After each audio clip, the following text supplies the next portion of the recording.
than they were last year when they faced this West Virginia team. All right, we are ready to go. We'll see what happens as West Virginia will boot it. It'll be back Jarek Hewitt deep in the end zone, and there he will down it. It'll come out to the 20-yard line, and East Carolina will take over and go on offense.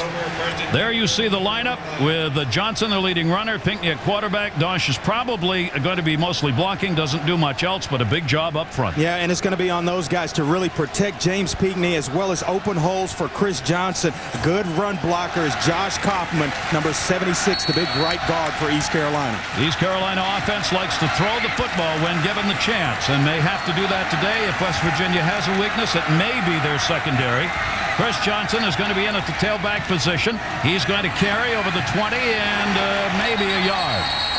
And that's going to be about it. Defensively, while we talk a lot about the offense of this West Virginia team, make no mistake, there is nothing wrong with their defensive unit. No, not at all. I mean, they like to run that 3-3-5 stack, and you think, well, three guys on the defensive line, you can run the football. No, they're stout in the middle. Pat Liebig, the big nose tackle there, disrupts the middle of every formation and every team that they play. And only a gain of a yard on that last play. Pinckney will come out working out of the shotgun. He's got a slot man to the near side, split both ways, looks into the flats. It is caught, and an immediate tackle made at the 19. Bobby Good, the wide receiver, but boy, they had that one covered. An immediate tackle made before he could even get turned around on the play. Vaughn Rivers the hit. And that's what you got to do. Rally to the football. They're just trying to swing it out there, get something positive going. And Vaughn Rivers out there in space making a nice tackle. Came to West Virginia as a corner. They moved him to a wide receiver. Now he's back at his natural position at cornerback. East Carolina's first third down play, 3rd down and 10. They lost a yard. They are 19 out of 40 on the year in third down conversions. Pinckney out of the shotgun. Got to get 10 on this one. Big rush. Gets sacked. Fumble the football. Picks it up down at the 10. And for East Carolina, disastrous first offensive series. Dykes moved in and put the hit on their third-year starter. Yeah, you see him, James Ingram there applying pressure, and they get that pressure with just a 3-man rush. You see the push up front by Johnny Dingle, and they're closing things out is Colleen Dykes. But I'll tell you what, you think of this West Virginia football team, you think all offense, boy, they are awfully talented on the defensive side of the football. Now it's got to be punted out of the end zone. Ryan Doherty averaging 40 yards a kick. He is a 2-time all-conference punter. Lewis and Rivers will be back, and West Virginia is going to get great possession territorially out of this, even with a really good kick. That is fumbled, and did Carolina get it? Flags down. I think Carolina got it. There was no fair catch called for, and West Virginia commits an enormous first turnover. Yeah, and the officials are going to have to talk about this because he was awfully close and didn't really have enough room to field this punt. So they're going to talk about it, but boy, this would be a huge break for East Carolina if they come up with a football here. Kick catching interference. Yep. On East Carolina. Number 22. 15-yard penalty from the spot the infraction. First down. Marcus McQueen is the man who gets called. And there he is, number 22. Yeah, just right there. He's down in time. You just got to give enough space, and arriving a little bit early. Really not. You got to have those your head up and your eyes on the receiver there or the punt returner. And just kind of runs into him a little bit early. Boy, that would have been big for East Carolina. And Antonio Lewis did not single fair catch, and I was really surprised when he tried to run with the football. And you tack on the extra yardage here, and all of a sudden you're spotting West Virginia. They don't need to be spotted anything in a football game. Yeah, number 1 rushing team in the nation goes to work here. Patrick Wright, number 5, is a quarterback. Steve Slayton, number 10, primary running back for this team. You see him moving around back there. They've got receivers 2 to the near side are split out of the shotgun. That is Slayton as he slashes, gets to the line of scrimmage, maybe a yard, but that's all. Flournoy moves in. Jamar Flournoy moved in and put the hit on. The in-play players you're going to be looking at here. Slayton, who can run. Renard, who can catch the football, and White, who can run and pass. Well, you heard of the 3 guys at Dallas, the Cowboys. You don't want to compare them to those guys, the triplets, but this is certainly a good group of college triplets for West Virginia. The quarterback, Patrick White, 4.4 speed. Steve Slayton, equally as fast. And in the pass game, Darius Renard can certainly get it done. They gained a yard. It'll bring up a 2nd down and 9. White looking to the near side flats on the reception, and that's going to be to the line of scrimmage and maybe a couple as Darius Renard, their leading receiver, who has now caught 9 for 71 yards and 1 touchdown, gets that one, but only a gain of a couple on the reception. And you see here West Virginia, their entire offense and the guys that make it go, the big offensive line up front, a lot of quickness and speed, mentioned it at the top. 4 guys on the offensive line came to West Virginia as guards, only 1 true tackle, Jake Figner. 3rd down and 6. They're 19 out of 31 in 3rd down conversions. They don't like their set. They're running out of time here.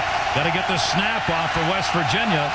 White backs up into the shotgun. 2 receivers to the wide side. 3rd down and 6. The lefty looking. White drops it off. Got a lot of room in front. Will not be enough for the first down. Owen Schmidt, who you'll hear a lot about. He's a tailback, a receiver there. Pierre Bell, the linebacker, got him. They needed 6 and they got 5. Well, this is just what East Carolina needs. Stop West Virginia early. Make them work for hard, tough yards because they like to get going downhill. And if they can do it full speed with Slayton, boy, it's a long afternoon for a defense. But boy, they're going to be tested right here early by Rich Rodriguez. They're going to go for it. 4th down. They are 1 for 2 on 4th down conversions. It is 4th down and a yard. 4th and 1. They put that 2-man running back set in. 2nd man through, and that's going to be a first down and then some. Great run by Owen Schmidt. And just a guy, when I talked to him yesterday, he said, you know, I just like to hit, whether it's hitting defensive linemen, linebackers, DBs. If there's nobody there, I'll just hit the ground. Right there, he's hitting the line of scrimmage, shoulder pad level, forward. He's going to fall forward for the first down. He is a load that they can line up at tailback in short yardage situations. Steve Slayton comes back in, 5-yard gain for Schmidt. Big play for West Virginia, so they go early on the 4th down conversion on the 4th and 1, and they got 5 yards. Again, out of the shotgun. Comes to the near side. When he turns the corner, look out! Slayton in, easy touchdown! A flag is down behind the play. Yeah, I think it's going to be holding on Rashawn Bolton, the wide receiver. They block so well downfield, these West Virginia wide receivers. I think he's going to get called for a hole on this play. 23-yard gain that's going to be nullified and a touchdown. On the offense, number 82. 10-yard penalty from the spot of the infraction. Replay first down. Yeah, he's a big wide receiver. Right there, you see him get the lot back right there.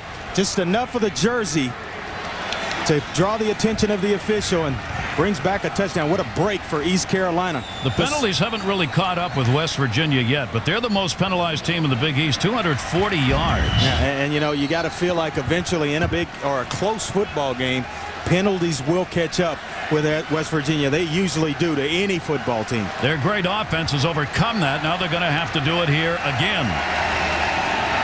So they go back into the shotgun. 1st down and 13. Slayton, there's the come around the end from the far side. A lot of room at the 20, 15, and down to the 14. Darius Renard, the wide receiver, rushing from the other side, and Flournoy again in on the hit. Yeah, and the guy that makes it all go is the quarterback, Pat White. Watch the block right here. After the handoff, he's going to circle around and get a block right there, freeing up Darius Renard to get level downfield, north and south.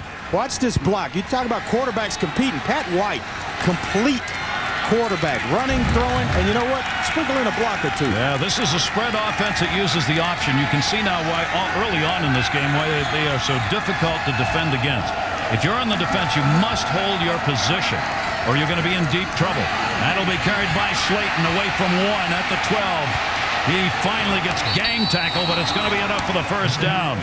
Flournoy again, the 3rd tackle that he has made. Look how tough it is to bring down Steve Slayton. Well, when you talk about West Virginia, you better defend both the front side and the back side of a formation. One, because of that guy there, Steve Slayton. He can take it front side, break it all the way back, or hit the corner on you as well. We saw the reverse, hand it to Slayton. The reverse to Darius Renard coming out the back side of it. So you have to stay in your rush lanes. They preach staying in the foxhole as Greg Hudson, their defensive coordinator. First down, they can get inside the 1-yard line. So 1st down and 10, carried to the near side. A lot of room. Slayton gets stood up and still falls ahead to the 4-yard line with Pierre Bell The outside linebacker came in to get him.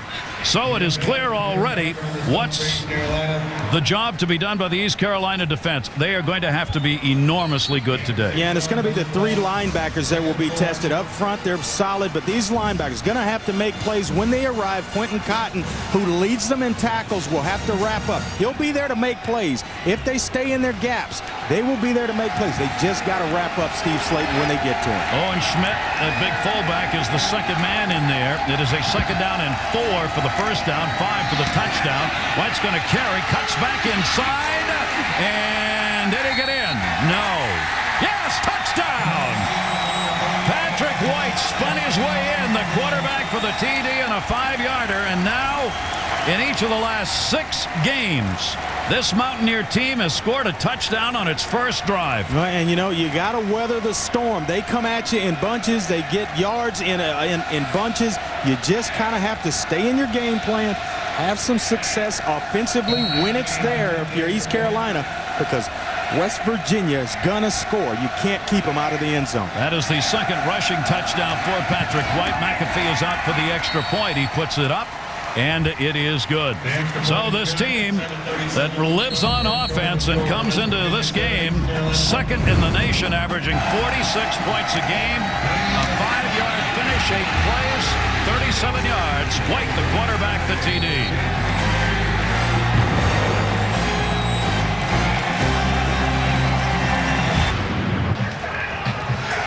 Here in East Carolina, it is the Pirate that is the symbol of their sports programs.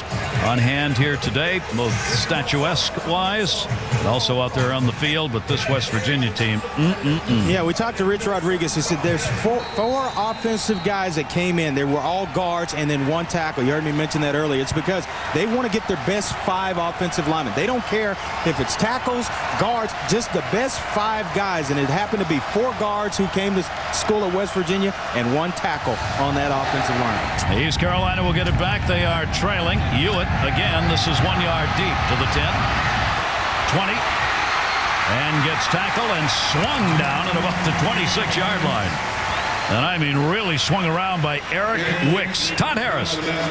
Well, mark this one, or they're just happy to be standing. Chris Johnson, number 5, the starting tailback, broke a vertebrae in his neck, and the junior from Orlando, Florida, went through a very tough offseason surgery and rehab.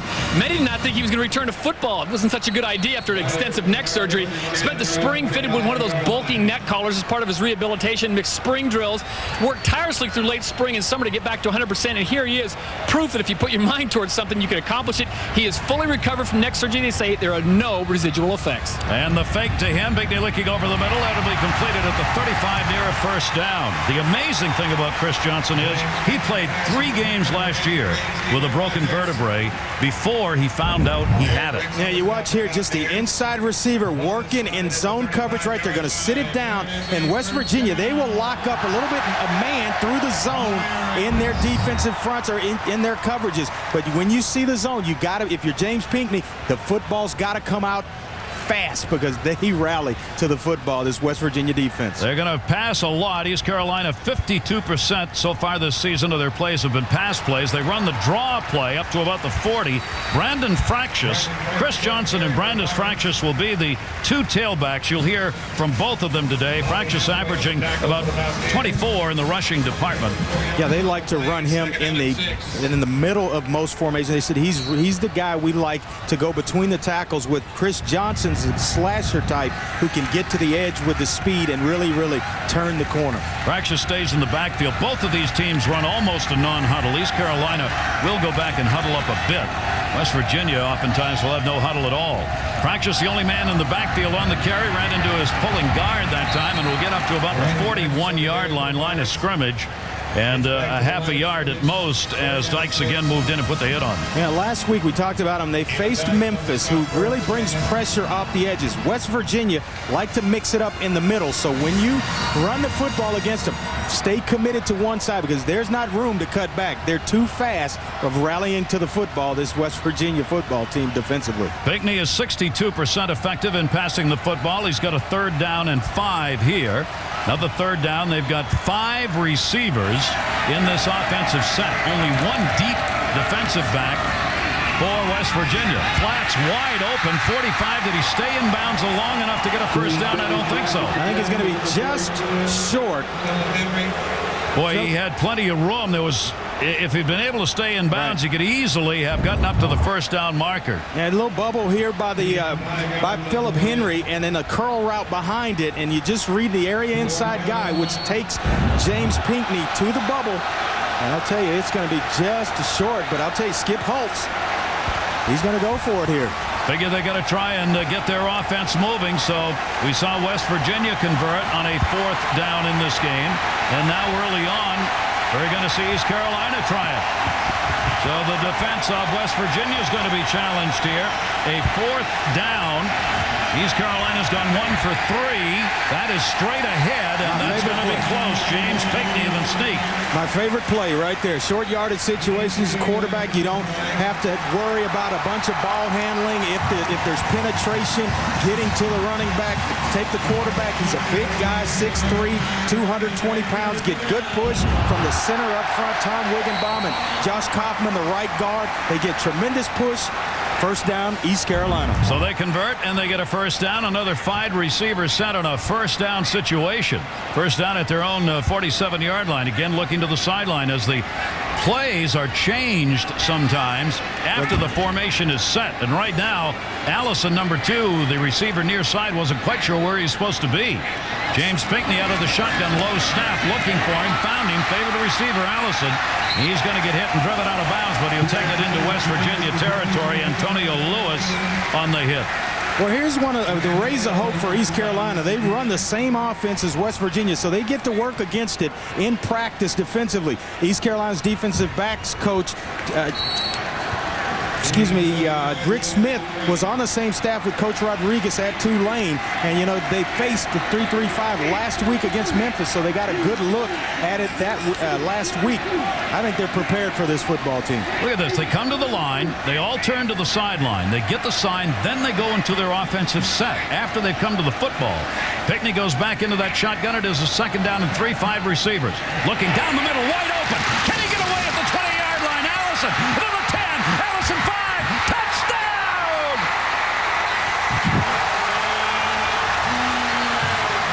Flag down.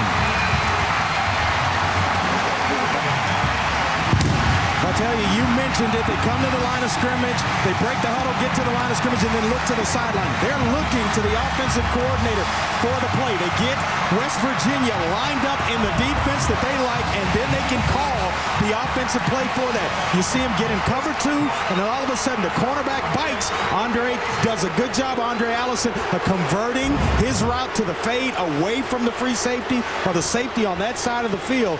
And I'll tell you, right on time. Good read by the quarterback, James Pinckney, to go along with it. Excessive celebration is the penalty. Touchdown counts. It'll be marked off on the kickoff. Andre Allison's 2nd reception for a TD and a 47-yard drive, and that is the first point to be scored against West Virginia in the first quarter this year. This is game number 4. They had not given up a point. That outscored the opposition 56-0 in the first quarter. That has been broken here by East Carolina. Robert Lee, one of my heroes, comes out at the 10. The kick is up by Lee, and it is good. And East Carolina, while it's early in the football game, has early stunned the defense of West Virginia.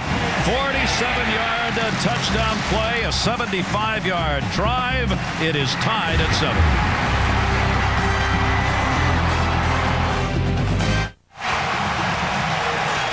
Andre Allison getting his 9th career touchdown reception, his 2nd of the season for East Carolina. They've tied this up, and the purple and gold celebrating. There's the wide receiver. Yeah, I got a chance to talk to him yesterday. He said, you know what, this is my coming out party. He said, nobody recognizes me down here at East Carolina. Went for over 1,200 yards last season receiving. This is national TV against the number 4 team in the country. I'm going to have a big one. He already started. And he's off to a good start. 7-7, so the West Virginia defense finds out what it's like to be scored against in the first for the first time. Ryan Doherty will get set to do the kicking. West Virginia will get it back. It will be kicked from the 20-yard line with the excessive celebration penalty marked off on Rivers. Darius Renaud is back, and a very short kick to the near sideline. It'll be handled at the 28-yard line. Renaud will bring it up, and both teams are in the pile there, and they take over. Let's go back. Linda Cohn, a SportsCenter in-game update. All right, Gary, this update presented by Taco Bell. You know, it was a 2-point game between Texas and Iowa State, but then Texas redshirt freshman quarterback Colt McCoy with a wide receiver screen to Limas Swede, 23-14. Back to you, Gary. Linda, thanks very much. A lot of very close games here so far on this Saturday with top-ranked teams. Yeah, Georgia had a nice scare today by Colorado, actually winning that football game on the final play. A lot of close ones this afternoon. Patrick White will go back to work. West Virginia, 3 receivers set to that wide side. Slayton is the lone running back here. Slayton stands ahead of the quarterback, part of the option. There it is right there. Slayton takes the handoff on the inside. And this is where Carolina is so fired up. Scotty Robinson, the defensive end, the red-shirted freshman, moved in and put the hit on. They probably have 9 guys keying on him. Take a look again after the touchdown. Yeah, you see here, Andre Allison, this is the excessive celebration penalty that he's going to draw the flag on. And then his head coach, Skip Holtz, right there, just talking to him a little bit, just kind of tone it down. Good job on the play, but just act like you've been there before. I love and that. he has many times. One of my all-time favorite lines. All right, lost 2 on that one. A second down end at 12. Slayton doesn't lose much in terms of rushing yardage as he averages 167 a game. There's the pitch to him.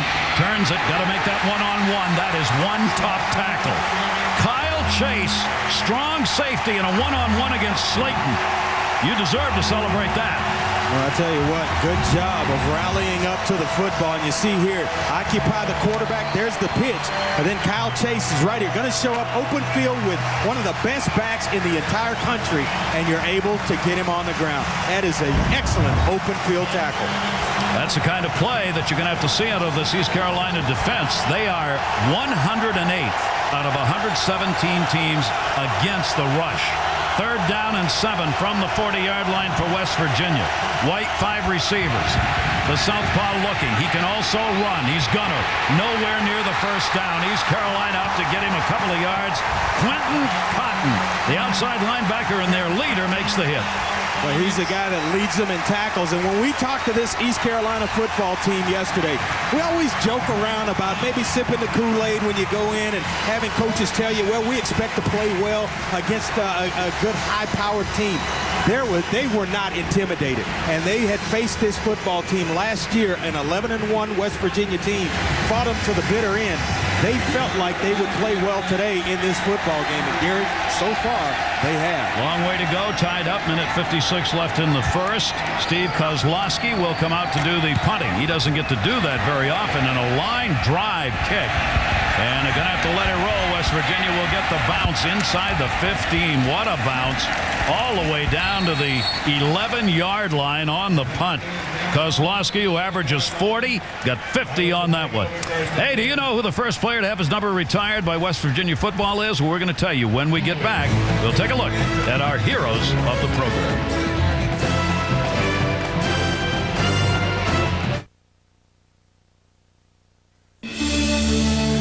One of West Virginia's prolific linemen, Robert Lee Sam Huff, played on offense and defense. In his 4-year collegiate career at West Virginia, he accumulated a 31-7 record. He was inducted into the College Football Hall of Fame in 1980. And number 75 became the first Mountaineer to have his number retired in November of last year. Sam Huff.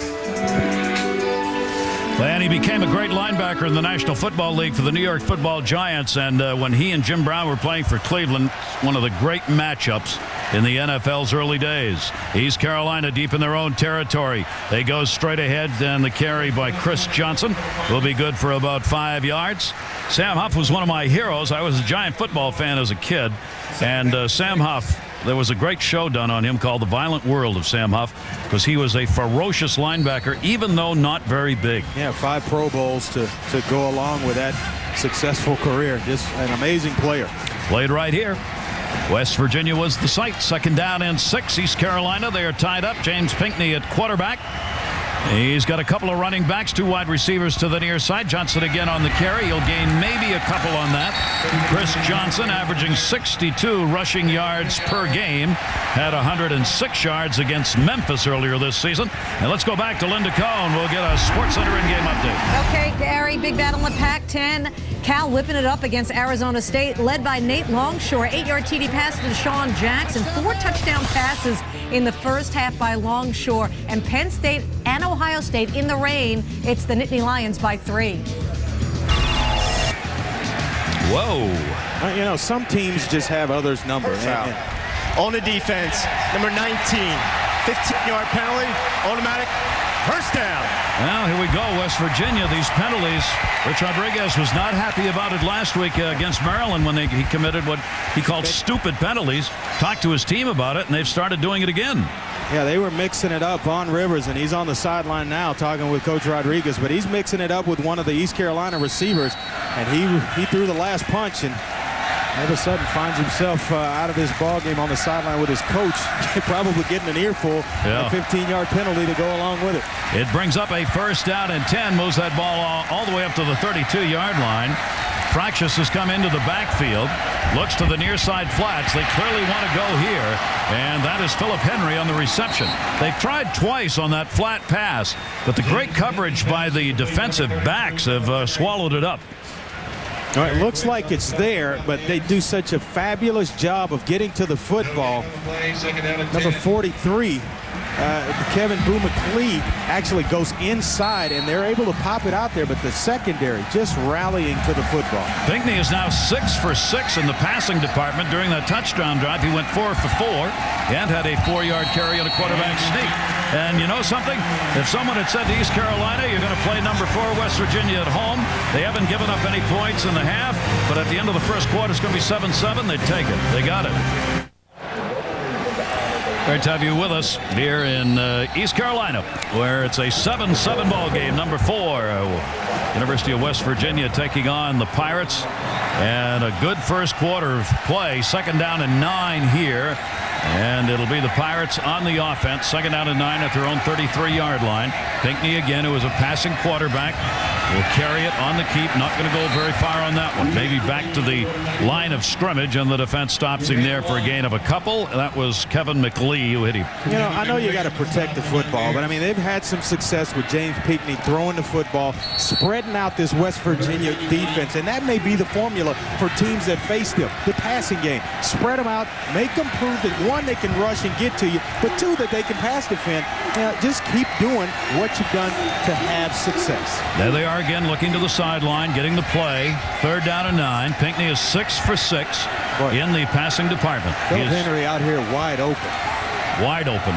They got the deep back on the coverage. They're looking in the middle. There he is. I mean, wide open. 45, 50. And that's going to be a first down. Andre Ware played quarterback and said, give me an audible.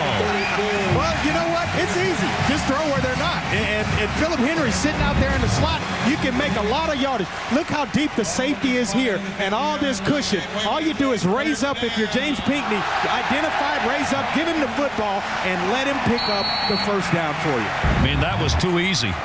That's as easy as you're going to find that kind of yardage. 17 yards and a first down. Ball is spotted right at midfield. Now look at them all look.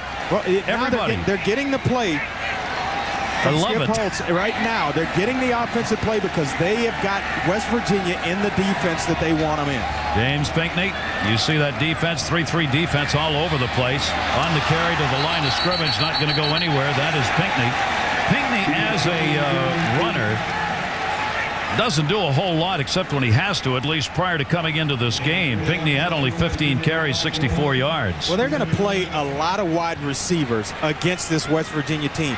They cannot stay in the 3-3-5 if they're going to defend East Carolina, because you're going to have matchups with linebackers on slot receivers, which happened with Philip Henry when he was uncovered. The linebacker was inside on pass rush. That's why he's so wide open. You can't stay in that personnel if you're West Virginia. East Carolina's just got to continue to do what they're having success doing. Forget all the quarterback draws and all that stuff. Throw the football. There's a lot of coaching going on so far in this game on both sides, because both sides are trying to adjust and it's who can get the adjustment done last and best. You know what? If I'm East Carolina, I just start to air it out because it had to be a flaw in this West Virginia football team, and I think they've exposed it. West Virginia took a timeout. They did not like where they were defensively, so they called the timeout. And with this game tied 7-7, and we're just into the second quarter, we want to remind you, led by Warwick Dunn and Michael Vick, the Falcons off to their great running start. They'll not take a back seat to anybody except maybe the upcoming game. They're going to be playing the Saints, and 13 months after Katrina, the Superdome reopens. It's 8:30 Eastern, ESPN's Monday Night Football. Will be a great show both on and off the field. That should be a good one. Pinckney in this football game, that last drive when they scored, 4 for 4 for 68 yards, and then the big fourth down quarterback sneak to keep the drive going right here, just plunging it forward, and then he comes back with a big pass outside, identifying coverage, cover 2, finding the receiver between the corner and the safety, and then after the catch. Boy, that is irreplaceable. Andre Allison getting in the end zone. When you can find a receiver that can catch the football first, but then he's dynamic after the catch, boy, that's special. Look at that. That's a heck of a start for James Pinckney. Let him throw the football. Yeah, and East Carolina's done the other thing they wanted, time of possession. They're at 9:32. West Virginia at 7:17. East Carolina knows they've got to keep it away from that great offense. It is a second down and whistles, everybody moving on the play. And the flag goes down just as the ball was snapped. And that would drive a coach crazy. You're coming out of a timeout. Prior to snap. And then you have Ball the false start. start. On the offense, number 74. 5-yard penalty. Remains second down. Because you're in a situation where you're facing the number 4 team in the country. You can't afford the mistakes. Coming out of a timeout, you have a guy jump. Hey, settle in there. Boy, on the sideline, non-stop conversation and non-stop signal calling. Two total opposite ends of the spectrum there. A lot of rushing yards for West Virginia, and it's been mostly pass for East Carolina. If they're smart, they'll keep throwing the football. Second down and 15. The ball at the 45-yard line. East Carolina in their own territory. 13-11 to go here in the first half. Got to run with it. Looking deep over the middle. Came back to get it. Intercepted at the 45. Still on his feet. And will get it up to midfield. Eric Weeks on the interception. Offensive receiver deflected it. It is an 8-yard return after Andre Allison could not hang on, and it went off his fingers. Well, James Pinckney just tried to do too much. You see it right here. Another uncovered receiver at the top of the formation, which happened to be Philip Henry again. Right there. Just give him the football. He's still wide open. In your view right there. Give him the football. Tries to force it inside to Andre Allison, and that's the result, an interception. That is the first interception that West Virginia has had this season. It is the fourth that was thrown by James Pinckney on the year. So now West Virginia is going to get it back. First down and 10. Great field position again at the 49-yard line of East Carolina. Clayton on the carry. Tough to bring down one-on-one as Pierre Parker went for a ride right there. He'll have a gain of about 5. Let's go back to Linda Cohn for a SportsCenter in-game update. Alabama, Arkansas. J.P. Parker to D.J. Hall. Alabama and Arkansas. 78-yard hookup here between these two. Good game, highly contested. That put them up 7-3. Back to you, Gary. And a good SEC battle. Good one. It is a second down and 6. Fake. They go over the middle. That ball's going to be caught at the 27-yard line. Brandon Miles, who's called the big play wide receiver, gets that one, 18 yards and a first down. Yeah, and he leads them in touchdown catches with 3 on the season and average yards per catch at 10.6. So he can stretch the field. He's a big wide receiver, 6'3". He's got a big body frame. You let him get inside with body position. His hands are excellent. He's going to come up with a big catch for you. No huddle offense for West Virginia. Patrick White at quarterback, a freshman All-American. He is only a red-shirted sophomore. Comes to the flats incomplete. That one couldn't be held. Darius Renard, their wide receiver, who gets a lot of big touchdown passes. Well, now you see East Carolina starting to put 7, 8 guys in the box. And you know what? They hit us with one for a first down. So what? Prove it over time is what you do to Pat White. Keep those 7, 8 guys in the box, protecting against the run, because they want to line up and hit you in the mouth first and foremost. Make Pat White pick the football up and effectively throw it against you. Second down and 10. East Carolina ranked 108th defensively rushing, but 37th against the pass. Again, they'll dump it. Slayton on the far side, 25-20, cuts back into the 10-yard line. That'll be a first down before Kyle Chase can get Slayton. 17-yard gain. Well, I tell you, good swing pass, and then he's going to pick up some excellent blocking out here. You see the big offensive lineman right there pulling out, chopping people down. Left tackle Ryan Stanchek. I mean, I'll tell you, if you get Slayton pointed downhill going full speed, that is a tough chore bringing him down. As soon as he's got that first step, he is on his way. It's unbelievable, the speed. It is a first down. West Virginia looking to get that lead back here in the second quarter. They'll slot it to the far side. Quarterback keep down to the 6-yard line. Patrick White, Jay Ross rather, moved in on the hit. Todd. Andre talks about Steve Slayton's speed. Talk about his strength. Now, he's got an injured wrist. He hurt it last year, actually, in the Connecticut game when he fell on it. They're thinking he probably will need some type of surgery or rehab. It's either a bruise or a broken bone, a small bone in the wrist. But Coach Rodriguez says it's no big deal. Look what he does in the gym. Bench presses 425 pounds. That's Gary Thorne-type strength, guys. You got it, Bubba. You got it. Looking to carry it in. Quarterback keeps. Slayton was blocking that time. Patrick White put it in his belly and pulled it back out, and Pierre Bell moved in on the hit, and this East Carolina defense being asked to do it again. Yeah, you talk about unselfish player. Watch the block here, Steve Slayton. Pump it in there, fake it, and then now I'm going to go block somebody for my quarterback. They get Owen Smith. They like to line him up back there as well, lead blocking for Pat White, but that's a play they like. Show it to Steve Slayton and then follow him in the hole with Pat White. This is a third down and goal, another big play. This West Virginia offense. Slayton looking, no, far side, kept and in for a touchdown. That is Owen Schmidt. Schmidt, the big running fullback, rambled as they had the East Carolina defense turn to the near side. Well, you see him sneaking right out the backside underneath the formation, and he hides himself from Pierre Parker, who's got him man-to-man. Can't get there. He gets outside and outflanks the defender. And I'll tell you what, nicely thrown football with good touch by Pat White. Had that one right on the money, and West Virginia goes up again on the 3-yard catch by Schmidt. 49-yard drive. Keep in mind that came after the interception that gave the football back to them. And it is 14-7. West Virginia goes back on top. Schmidt, fullback receiver.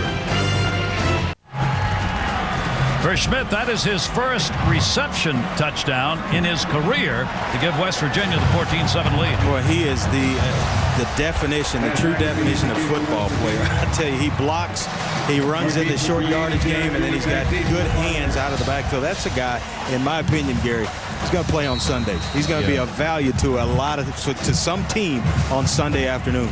We see the other side of this West Virginia team. They talk about the rushing game because that's what they do primarily. But on that drive, White, the quarterback, 3 for 4, 38 yards, a couple of passes for first downs, and one for the touchdown. Another short kick. And that's going to be taken at the 28-yard line, hauled in by Dayton Drew. Well, let's go back and take a look at this touchdown reception by Owen Smith. Right here you see him. He's lined up right here as the end man on the line of scrimmage. He's just going to come underneath the coverage and sneak into the end zone. And Pierre Parker's got him man-to-man, but once he outflanks him right there, into the end zone, and well-timed on the part of Pat White, just sneaking underneath the formation, hiding behind all those big bodies, and he's got good soft hands for a guy with his strength and size. East Carolina gets the football back, trailing here in the second quarter. 2 receivers to the right side, and from under center it'll be thrown incomplete. That got tipped. That is a beautiful defensive play by Eric Wicks. Let's check in. Lynn Dakota again. SportsCenter in-game update. All right, they're dancing in the raindrops. Number 1, Ohio State and Penn State, and the Buckeyes go on top. Antonio Pittman, 12-yard touchdown run, his 4th of the year. The 9th straight game with a rushing touchdown for Ohio State, Gary. It is amazing. You put a number in front of those teams like 24 and 1, and it gets a whole lot harder. Today, at least, the ranked teams have had a tough time of it early on. This is going to bring up a second down and 6 on the carry. The tackle made almost at the line of scrimmage. Chris Johnson had a couple of yards, tried to back up and go the other way, and is brought down maybe even for a loss here. This West Virginia defense getting some pretty good jump on that offensive line and getting into the backfield. Well, I thought the play before Pinckney, which the ball got tipped, he's got to use his eyes a little bit better. Just go to the flat receiver here. You see it right here. Don't stare the curl down. You got to take the defender, number 41, which is the linebacker, to the flat, Eric Wicks, and then you're going to have that big throwing lane. Use your eyes as a quarterback to move the defenders where you want them to go and then come back with the football on time. Third down and 11, 1 for 3 in third down conversions for East Carolina so far. Big rush. Gets hit, throws it, another incomplete pass. Again knocked down. This time Reed Williams, a linebacker, got his hands on it. Oh, and I thought he had Philip Henry down the sideline for a touchdown. Kind of snuck out on a wheel route, got lost in coverage. Pinckney didn't have a whole lot of time, but right there you see him trying to go to his playmaker, Andre Allison. Oh boy, Philip Henry down the sideline was wide open. So after he had hit the first 7, Pinckney, the quarterback, now has missed his last 3 passing, including an interception. And it's going to be a 3 and out right here. Ryan Doherty back. The kicker, who averages 40 per punt, will be standing back at his own 15-yard line. Antonio Lewis will be the deep man for West Virginia. And a booming, spiraling kick. That's going to be dropped. That was touched. That's going to be picked up by somebody. See, that ball just rolled and rolled, and East Carolina just missed getting that inside the 10. Unbelievable. Jarek Hewitt wishes he'd have just jumped on the football. He had it and in the red zone. Oh, my goodness. He will not want to watch that again. Watch how this ball gets away from Lewis, and then look at 35. If he'd fallen on it right there, it would have been East Carolina ball. He did not. It's a big-time non-fumble recovery.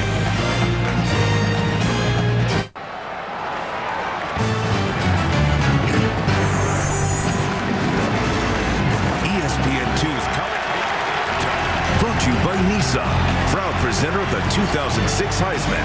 Visit theheismanvote.com to cast your vote. And Aflac. Ask about it at work. Gary Thorne, Andre Ware, Todd Harris, great to have you with us here. West Virginia's got the lead and got the football, but just barely. A 54-yard punt, and then they lost 13 more after the miff on the attempted reception. And East Carolina was that close to having that football inside the 10-yard line, but West Virginia keeps it. It is a first down and 10. West Virginia's got the football at their own 5-yard line. Steve Slayton in the backfield. Patrick White slots it to the near side. Linebacker showing rush in the gaps. It'll be carried straight ahead, trying to get some yardage, maybe a couple, and boy, was that close to a late hit. Not quite. Quentin Cotton put the hit on. Linda Cohn, our Sports Center in-game update. Gary, after a weather delay, Tennessee off their loss to Florida a week ago, taking on Marshall, and Eric Ainge goes back to work. Play-action pass, 47 yards to Jason Swain. Swain's 3rd touchdown of the season. For Ainge, his 8th touchdown pass of the year. Volunteers up 9-0. That's called wide open, Linda. Owen Schmidt is in the backfield. It'll be a second down and long 6 or 7, maybe 8. Looking, going to pass in the end zone. Carries to the sideline. Ooh, takes the big bump. Patrick White. The East Carolina defense got their linebackers in secondary up there in a hurry. And I think that's what they've got to do. They've got to crowd the line of scrimmage, 7, 8-man fronts, and then place some man-to-man in the secondary and just try to match up. They like their corners, Casey Ross as well as Travis Williams. Lock them up in man-to-man coverage, get an extra guy in the box, and force West Virginia into passing situations. This is where you want to keep them. 3rd down and long. This East Carolina defense has done a heck of a job so far in this first half. 1 for 3, 3rd down conversions, West Virginia. They've got a 3rd down here. 3rd down and 8. Flag is down. Looking deep over the middle. That's going to be caught. If it's good, it's going to be a first down up to the 30-yard line. Darius Renard, we got to see what the flag is. Pierre Parker put the hit on. The 23-yard gain. He worked really, really hard at becoming a polished passer in the offseason, and I'll tell you. Offsides on the defense. Number 53. Penalties decline. First down. Now you talk about locking up. Well, if you're going to lock up and you're going to do that and keep 7, 8 guys, guess what? Get a little closer to the wide receivers, and you can't let them come that wide open. Pat White, he's proving now that why West Virginia is so explosive. They can soften you up with a passing game, and we know what they can do running the football. They've gained only 54 yards running. Slayton on the carry. Line of scrimmage, gets over it, but only by a couple. This is the #1 rushing offense, 349 yards a game. They are up to 57 yards, and they've had in 16 rushes, 6 of the 16 rushes have been for 2 or fewer yards. Yeah, I mean, just explosive in the run game, and they pretty much have their way with people running the football. It's amazing. Last year, this East Carolina team held this Mountaineers to 127 yards rushing. East Carolina is trying to put up something like that again.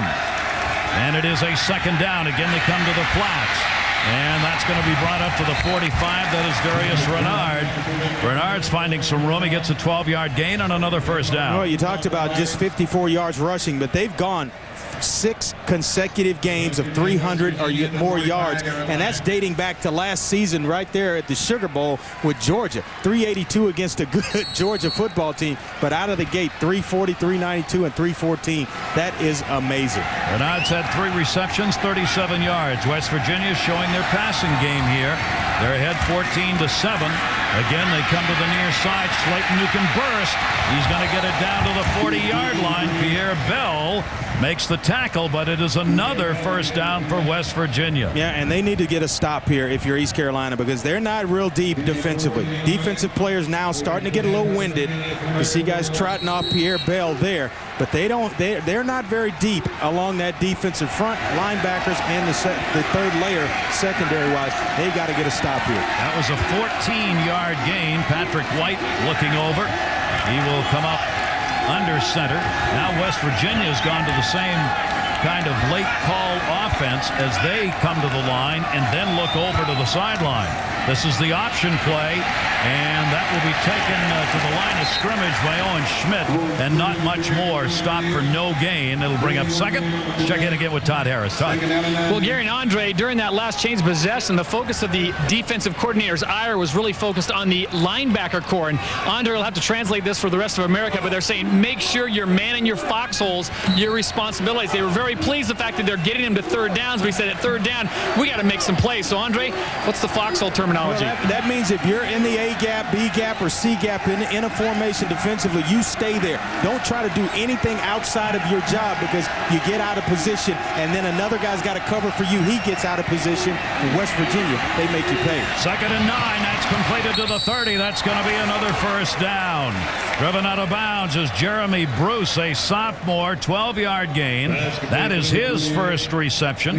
We have had 6 receivers in this game for West Virginia who are so far have caught a pass here in this first half. Yeah, Greg Hudson, he's the guy we talked to, said, you know, we have a saying around here, man your foxhole, which Todd talked about, but you got to stay in your lanes, in your gaps.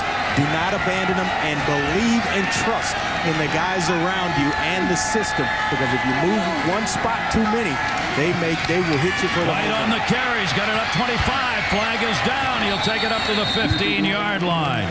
Patrick White on the option play again. He is 8 for 9 passing with 92 yards. That is an extraordinary first half of passing for White on a team that just doesn't do very much of that so far. And I got to believe they're kind of happy they get a chance to show and practice their passing game right here. What's in that area of holding the first flag, and then there's one that's going to be a face mask penalty as well. On the offense, number 76. Face mask on the defense. Number 1. Penalties offset. Replay first down. It's a break either way for East Carolina. West Virginia kind of comes out on the short end of that, because that's a tremendous run. But you talk about a complete football player or quarterback. Pat White does it. The play before, the big pass that he had, way from one hash to the other flat on the other side of the field. That's arm strength right there. And then he's hit a few in routes to go along with it. He can make all the throws. He was a 4th-round pick of the Anaheim Angels of Los Angeles, a pitcher and an outfielder who chose to go to college and play football. And at West Virginia, they're mighty happy. Patrick White, again, the late audible calls coming from the sideline here. 2 receivers to the wide side. They'll go to the other way. Slayton. He'll be tackled at the gain of maybe a yard. Pierre Parker. Pierre Bell and Pierre Parker, a linebacker and a safety, clearly are keying on Slayton. They're there every time he touches the football. Well, they try to go misdirection here. They're going to show the run this way and then flip it back out here to Steve Slayton. Right there, just a little flip. But good job right here. Open field tackling is what East Carolina has to do. And Pierre Parker right there with Steve Slayton, and that's a tough task to do when you're one-on-one with a frightening runner like Steve Slayton. Owen Schmidt comes into the backfield. It is a second down and at 9. West Virginia moving the football here against East Carolina. White's going to carry. 25, 20. And down he goes for another first down to the 22. Fred Wilson, the linebacker, on the hit on White. Well, this is just a straight quarterback run right here for Pat White, and they like to mix it up. They start you thinking about Steve Slayton or Owen Smith, and right there, they get you behind the big fullback, Owen Smith. You see him right there blocking for his quarterback, and he's got 4.4 speed like Steve Slayton.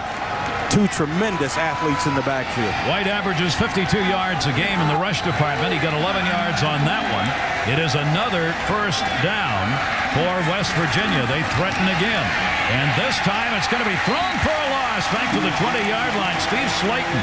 So East Carolina twice in this first half has been able to get Slayton in the backfield. Well, you're not going to stop Steve Slayton, but they've certainly corralled him most of this first half. Now the other guy that's killing you, Pat White, and when you can stop him from running as well, then he's beating you with his arm. You got to stay one move ahead of West Virginia if you're Greg Hudson, the defensive coordinator for East Carolina. West Virginia with a 14-7 lead, second down and 13 now. Patrick White, a passing down. They slot it to the wide side. He's still got the football. He's got room. Comes back into the middle. It'll be taken inside the 10 to the 7-yard line. They're called a misdirection offense, a 12-yard gain, and boy, you can see why that's called that. Or they get you flowing one way, and that's why teams or coaches that talk about them say you got to defend the entire field, front side and back side, because Pat White rolling to his left, away from the formation, throwing back, and it looked like a little middle screen, drawing everybody to him. I'm going to take a guy, the in man, one-on-one, just me. I'm fast enough where he won't get to me, and then I got enough arm strength, just flip it back in the middle of the field. That was Wes Lyons, who just came into the game, who made that reception. His first. Third down and 2 inside the 10-yard line. Again, White looking to the end zone. It is intercepted by East Carolina. Jamar Flournoy comes away with the interception. Well, we talked to him yesterday, and he was about as excited. He said, I started getting fired up for this game on Wednesday in class. And we like to see guys that work hard be rewarded. He was moved to free safety from the linebacker position. He's a big physical guy, but you see him right there in the middle of the field. He bites, but he's able to get back and then make up for it and come away with an interception. Big-time play for East Carolina. ECU leads the nation now. They've got 12 forced turnovers and an 88-yard drive for West Virginia. Comes up 0. For Jamar Flournoy, his first career interception. Well, I tell you, he did a heck of a job because he bit a little bit on the play fake. We'll take a look at it. You see him right here in the middle of the field, and he's going to bite on the play fake of Pat White. Comes up a little bit, but he's able to get himself back into position. And that's just one athletic play right there on the part of Jamar Flournoy. Recovered. He knew he was beaten. All of a sudden, he saw him pull it out, and right there, athletic play. And helping his football team. What a big play to end an 88-yard drive. 6 interception the team has had. East Carolina gets it back. 2:15 left to go here in the first half. They are down by a touchdown. There's the draw play, and that's not going to go anywhere. Chris Johnson on the carry. Let's check in again with Linda Cohn. Linda. Gary, coming up at half, why the Buckeyes bring out the best in Penn State. Where do you see the highlights from Georgia's big last-minute win against Colorado, and all the action from the Ryder Cup? Plus, Skip's dad, Lou Holtz, will join me at the half here in college football's Nerve Center. Back to you. All right, Linda, thanks very much. Upcoming big day, obviously, college football these Saturdays where the games get tougher as you roll along. It is a second down, and 11 looking over the middle got hit, and that's going to be incomplete. He got nailed as he was throwing that football by John Holmes, who came in from a strong safety on the blitz. Boy, I am convinced that East Carolina can formation West Virginia into what they want to run. And I'm telling you, Philip Henry has been open the last 2 times because they try to walk the free safety in, excuse me, Charles Pugh, the strong safety inside to help in the run game, and he's sitting out there wide open. Just raise up, give him the football. He picked up a big first down for you early in this game. Go back to him. There he is right there, wide open. Pinckney has missed his last 4 attempts. 3rd down and 11 here. Pinckney back. He's got time. And that's going to be almost intercepted. No, incomplete. That was close, and boy, had Charles Pugh been able to hang on to that, he could have gone to the end zone on a walk. Philip Henry, the intended receiver. Well, I'm telling you, James Pinckney is kind of telegraphing everything. He almost comes up with a heck of a reception off the deflection, but James Pinckney telegraphing everything with his eyes. He's picking one receiver, stay in there, and then all of a sudden you're giving defensive backs time to break on the football. Use your eyes to help you get guys open, not to draw defenders to them. So once again, the East Carolina defense does its part, but the offense does not. And they're going to have to kick it away here. And it'll come from the 15-yard line. Doherty on the boot. That'll take a roll. It'll take an East Carolina roll and roll and roll. All the way down to the 14-yard line. Was it a sweet roll, though? Yeah, it was. And it had a couple of pecans in it, or pecans, depends on where you're from. All right, we'll be back. It's the Aflac Trivia question. When was the last time East Carolina beat a top 10 team? The answer, that'll be coming up when we come back. All right, we are back. No! Duck. The answer to our Aflac Trivia question, the last time East Carolina beat a top 10 team? Well, it was number 9 Miami, 27-20, September of 99, right here it was rather at Carter Finley Stadium. And you can see NC State. And can they do it again? Can they come away with a victory here against West Virginia? I tell you, they've had their opportunities to really make some big plays and be in this football game even more so than they are. Just coming up a little short right now. Offense has got to find a way to be able to move the football. Patrick White on the handoff, 25. Slayton gets away. Slayton turns it back to the 25 again, and then gets hit high and low with Casey Ross after an 11-yard gain. I want to know who the coach was that said or questioned whether or not he had shake. You know, he's got plenty. He's got speed to go. They said, well, we know he's fast, but does he have enough shake to make guys miss? I think he's answered you, whoever the coach is who questioned it. 43 seconds left to go in the half. White looking deep. The bomb at the 40 is incomplete. Almost intercepted. That was just a battle up in the air. Rayshawn Bolden, the intended receiver, battling Casey Ross. Casey Ross right there. Good position, going up, fading away, and still almost comes up with a big-time interception. I think if he stays right there, he fades away from it just a little bit, which takes him away from the football, but battling a much taller receiver in Rayshawn Bolden, 6'5" against 6 foot. Tell you what, just box him out. That's what the basketball players do. Just box him out. 2nd down and 10. Let's see if Patrick White and West Virginia wants to go for the bomb again. 2 receivers to the near side. Looking on the short past the screen. Let Slayton run it. And a big-time hit at the line of scrimmage by Mark Robinson, a defensive tackle. Another one-on-one hit. Greg Hudson, the defensive coordinator, talked about Mark Robinson. Watch this look. Oh, that's a big-time kiss, isn't it? Whoa. I mean, helmet to chin strap right there. He's a good player, though. When they run gassers every Sunday and Tuesday, he's the guy that leads the group. He's the best player up front for East Carolina defensively. But you talk about a guy, big guy, 6'3", 286, in great shape. They're going to use a timeout here. Each team's got a couple. Want to remind you, tonight football features 2 fantastic regional matchups. Most of you are going to see Brady Quinn, number 12 Notre Dame, try and bounce back from their loss. Michigan State the opponent. Number 3 USC will take on Arizona. On the West Coast, you can catch Notre Dame, Michigan State on ESPN2. That'll be a good one. And 2 good quarterbacks in that football game. Brady Quinn, much talked about, and then Drew Stanton. Take a look later in this. I'll give you my top 5 Heisman list, and you might be surprised at who I have on it in that football game. One of those guys. One of those two. But not the one you'd expect. But maybe not the one you expect. Such a tease. 27 seconds remaining in the first half. 14-7. West Virginia on top. And this number 2 scoring offense, Louisville's number 1, being held here in the respect for Pirate Nation growing if their offense. I am not going to look. I am not going to look real little. Standing. 27 seconds left to go.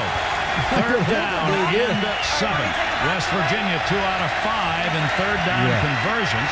They came in 19 out of 31 on the season. Patrick White out of the shotgun. No running back will carry himself up to the 30, and we'll get a first down.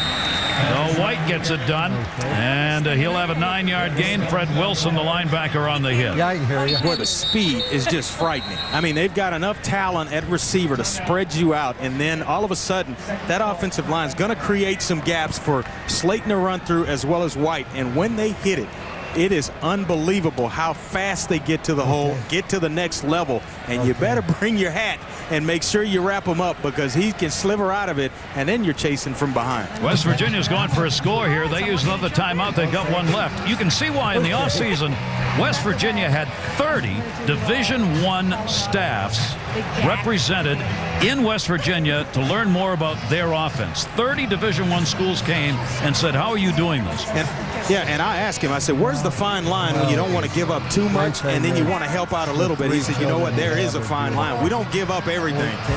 Especially when coaches say, well, how would you defend yourself? You got to be an idiot for somebody to answer that question. How do you stop yourself? I don't think Rich Rodriguez knows how to stop that mad lab that he's created up there in Morgantown, West Virginia. You know you've got to have the players in order to make it work, and that's exactly what this team believes they have with White at quarterback, pass and run, and we've seen him pass today more than he has in any other game. He only had 27 passes in the first 3 games, so the interception you saw him throw was the first time he's been intercepted this season. But he's put the ball in the air successfully, 10 out of 13 with a TD. West Virginia, 208 total yards here in this first half, and they are not done yet. Still 20 seconds left to go, and they have a timeout. White trying to get in field goal range or go for the bomb. Down the sideline, hits a fly at the 20. It is going to be incomplete. Incomplete all the way down to the 10-yard line. Brandon Miles and Travis Williams, the cornerback, battling. Boy, I tell you, just great coverage outside by Travis Williams and almost coming up with another interception. But if Pat White is able to fade his receiver, he gave him the 4 yards that I've always talked about. When running that route, you want to give your quarterback about a 4-yard cushion from the sideline to fade him away from the defender. If he throws it just a little bit outside, we may watch Brandon Miles just kind of sashay into the end zone. See why he's called a big play player. Brandon Miles, number 7. He has outstanding speed. This West Virginia team, virtually every player either side of the football, speed's the name of the game. Second down and 10. Back again. This one's going to be caught over the middle. Renaud, and he'll run that one out of bounds at midfield. Darius Renaud on the reception. Still 7 seconds remaining. A 13-yard gain. Well, he's one of those guys kind of in a running back body, 5'10", 205, and they move him to slot receiver. And boy, is he effective. You talk about a player that can really make plays after the catch and with speed and acceleration. You talk speed everywhere, and he's one of those guys. You're going to kick the football here. Their place kicker, 45 yards is the longest field goal made. There's only 7 seconds left on the clock. The ball is at midfield on the first down. Looking, they're going to go for the bomb to the corner. Inside the 10, push and shove, and a flag goes down. It is intercepted by Casey Ross. And I think there was probably offensive interference there, but we'll wait and see as time has expired here in the first half. Well, you cannot fault the effort on the part of East Carolina in this football game. Lucky right now because they've had some huge breaks that should have gone their way that didn't, but they are right here tooth and nail. This is going to be one heck of a second half of football.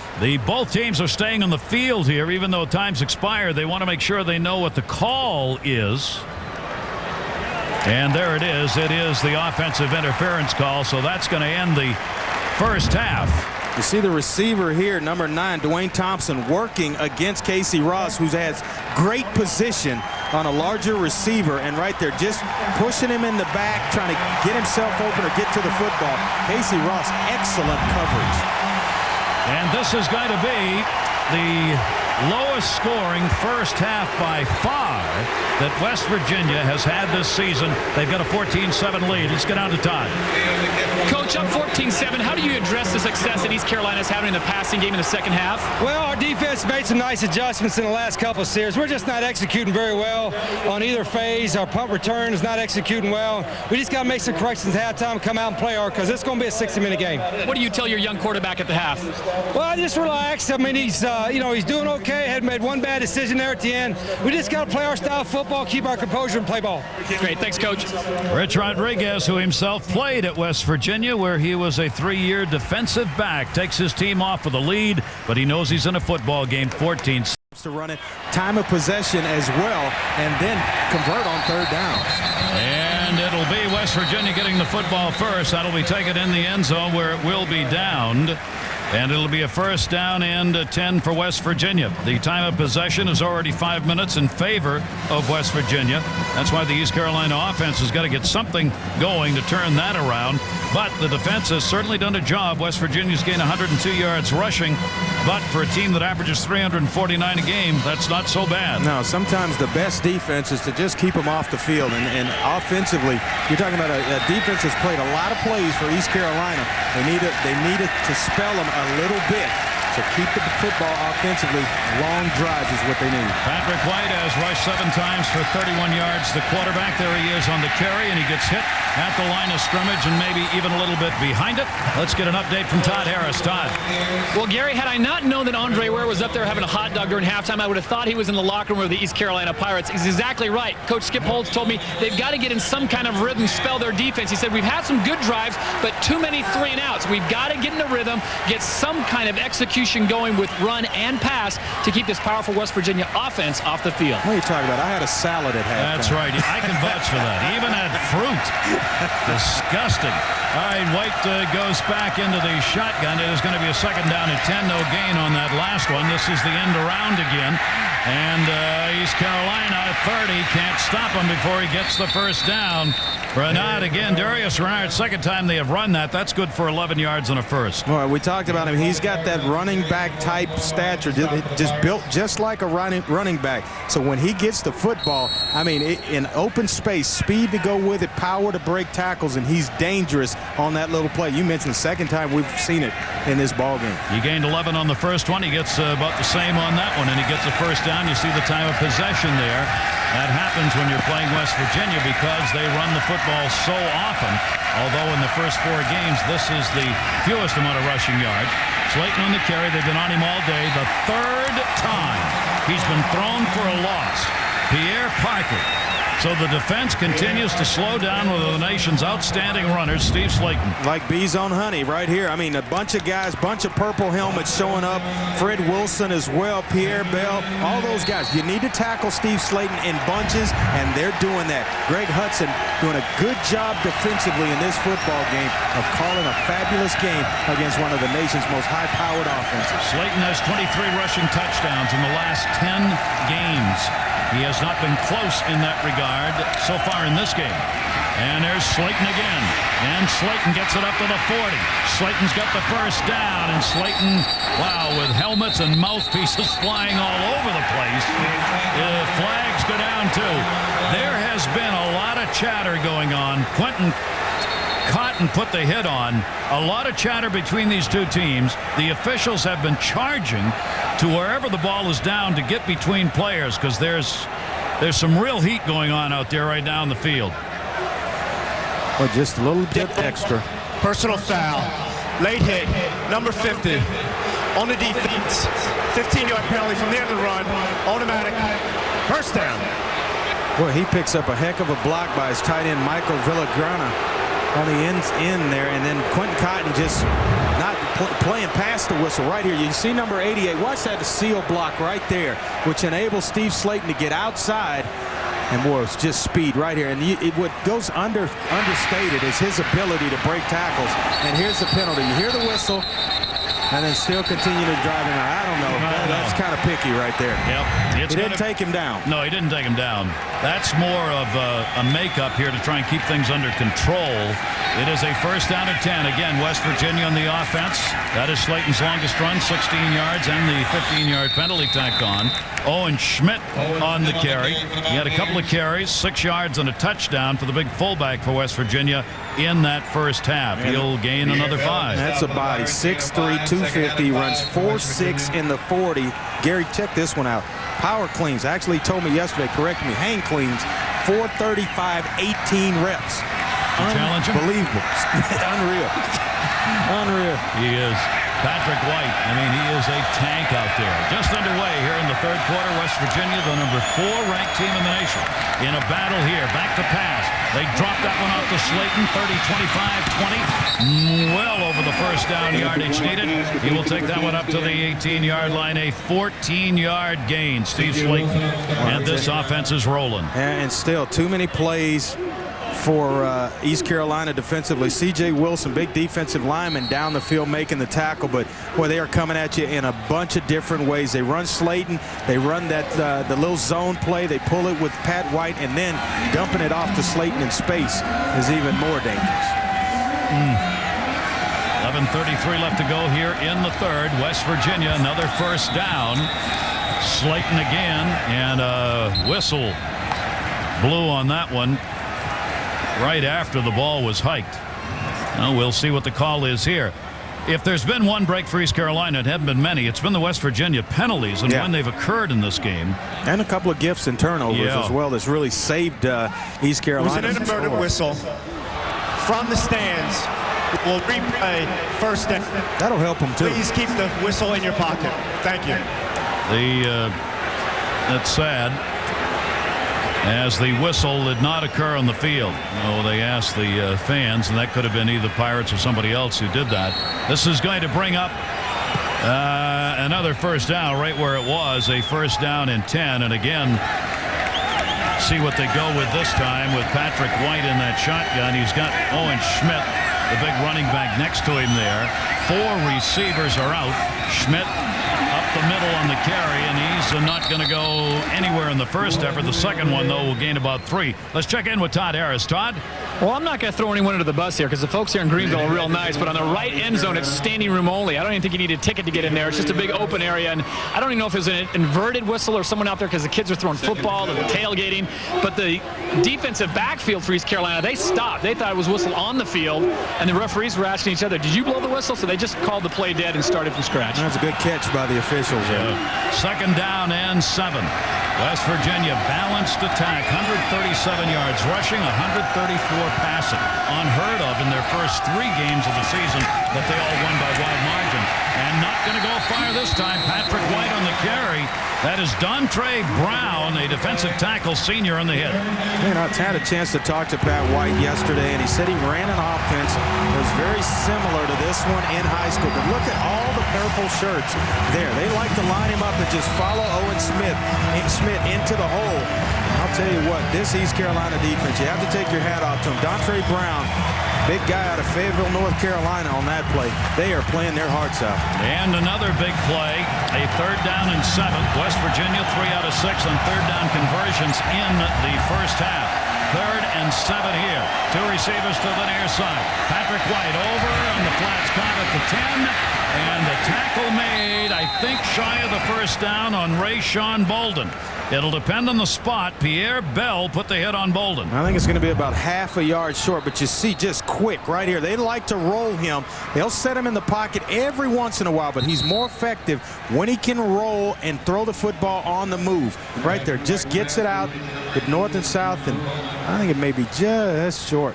There's a big man down for West Virginia in the end zone. Renard, their wide receiver and their leading receiver, was running a route in the end zone, and he is down on the field. That looks like it's cramps. They're stretching him out. It just looks to be cramps. That's how much shy they are. It'll bring up a 4th down and that much for the first down with the ball at the 8-yard line. And that's there the is posture. Renard. That's that cramp posture right there. Know it all too well. It is hot here today. The temperature on the field when we started was over 90.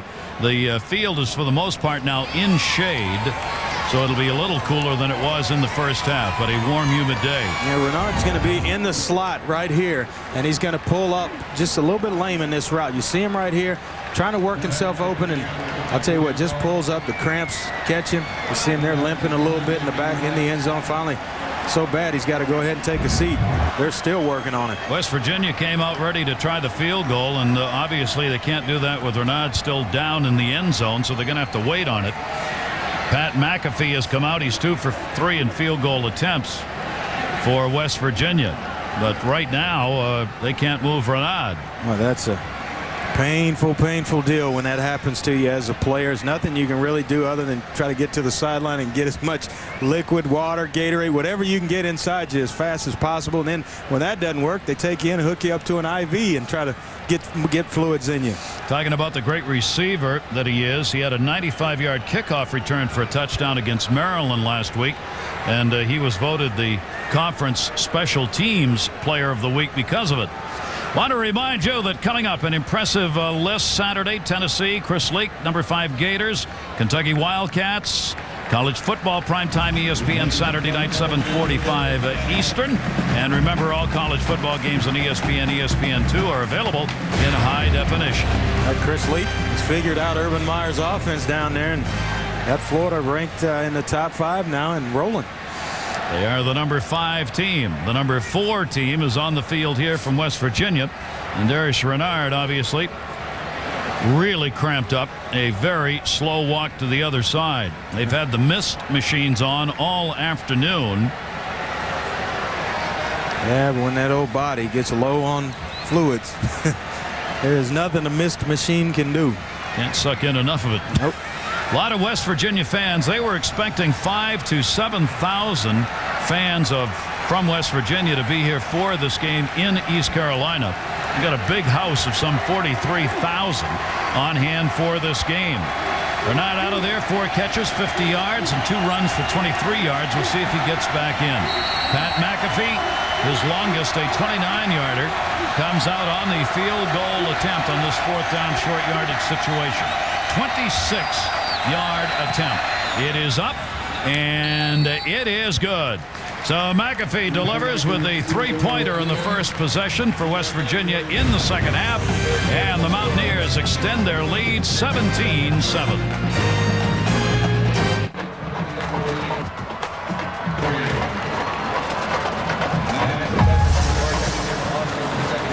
East Carolina football dating back to 1932. This used to be a women's teachers college originally when it was founded. Now a great institution with thousands of students, a great medical center here. Right now they are trailing West Virginia 17-7. North Carolina, the Wall Street Journal had an interesting positive. They were rated as the most underranked college for NFL players in the country. Wow. That more of their draft picks do better by number and by success than any other school. It's not that they have the most, just success. East Carolina, which was really surprising. That ball is going to be handled at the 1-yard line, up to the 10, the 15. East Carolina gets it out to the 22 in the person of Jarek Hewitt, who brings it out. And now we'll check in with someone who's not overrated and not underrated either. Linda Cohen, SportsCenter in game. Thank you, Gary. What a finish between Ohio State and Penn State. It was a 14-6 game with just under 3 to go. Anthony Morelli gets picked off by Malcolm Jenkins. And then Antonio Smith added another interception return for a touchdown for the number 1 Buckeyes, who cruised from there for Anthony Morelli, but the Buckeyes win. Who said they couldn't play defense? You got to play the whole football game, no matter how it starts and how it ends, right? That's right. Fractious is in the backfield here, going to the air, and he turned around. Allison, after the ball had already been thrown. Allison was not looking on the pass from James Pinckney. No, he pretty much given up on his quarterback. Couldn't get inside position. He was trying to get a curl route, run inside, and when he didn't get the position, he just, sometimes if the defender's inside, I'm going to hit you on your outside shoulder. Don't give up on the route. No, that's when you earn it, is when you got to come open. Anybody, it's easy when you're wide open. Yeah. That is going to bring up second down. 0 for 6 in his last 6 attempts. Pinckney at quarterback out of the shotgun. 5 receivers, nobody in the backfield with him. Looking at that 3-3 defense over the middle. Caught. 35, 40-yard line to the 42. That is Kevin Roach, a senior. It'll be his 8th completion caught this year. Well, his read here is the area outside defender right here. When he takes a step out here, he's going to come into the center of the formation. And Pinckney finally, with his eyes, takes him there, right there, and then in behind him. Nice job. Watch the eyes of James Pinckney right here, taking the defenders where he wants to go and then coming inside to Kevin Roach with the football. Excellent job of playing quarterback on that play. Pinckney in his 29th consecutive start for the Pirates. On the snap, they want to run the reverse, maybe a flea flicker. Going to try and turn the corner, nowhere to go. Not going to get back to the line of scrimmage. That is wide receiver Philip Henry taken for a loss. You know, when you run plays like that, it just, start the trickery and all that stuff. That means that you don't really feel like you're good enough to execute what you do offensively. They've had some success in the pass game. Stay with that. Soften them up, move them out, spread them in the formations you want them. Then you can gash Chris Johnson every once in a while. Get away from the trickery, the reverses, because they're too fast on defense, West Virginia. East Carolina, you saw 1 yard rushing. West Virginia, 137. Second down and 11. 5 receivers. Roach came in. Tito Gonzalez, another wide receiver, is in. That snap, he had to go reach for one. Open into West Virginia territory and a first down. And that is Philip Henry, who just got caught on the run. Pinckney finds him for 17. Well, he's open in the slot, and I'll tell you, Charles Pugh was trying to play inside of him and protect against the run and then drop in pass coverage. The deal there, though, Gary, is Philip Henry's able to get by him initially off the line because there's nobody there to disrupt his pass route. So he gets free and is going to come right there. You see Philip Henry right there getting behind Charles Pugh into the soft spot of the defense, and a good job of finding him by his quarterback. He was their leading receiver in the first half. He caught 3 for 22 yards. Well, you want to run zone, guess what? You're going to have guys with free releases, and somebody's going to come wide open for you. They didn't want to use that timeout, but East Carolina could not get their play set, and the play clock was running down, so they had to use a timeout here with 7:31 left to go in the third quarter. We're in East Carolina, where the number 4 Mountaineers of West Virginia lead it 17-7.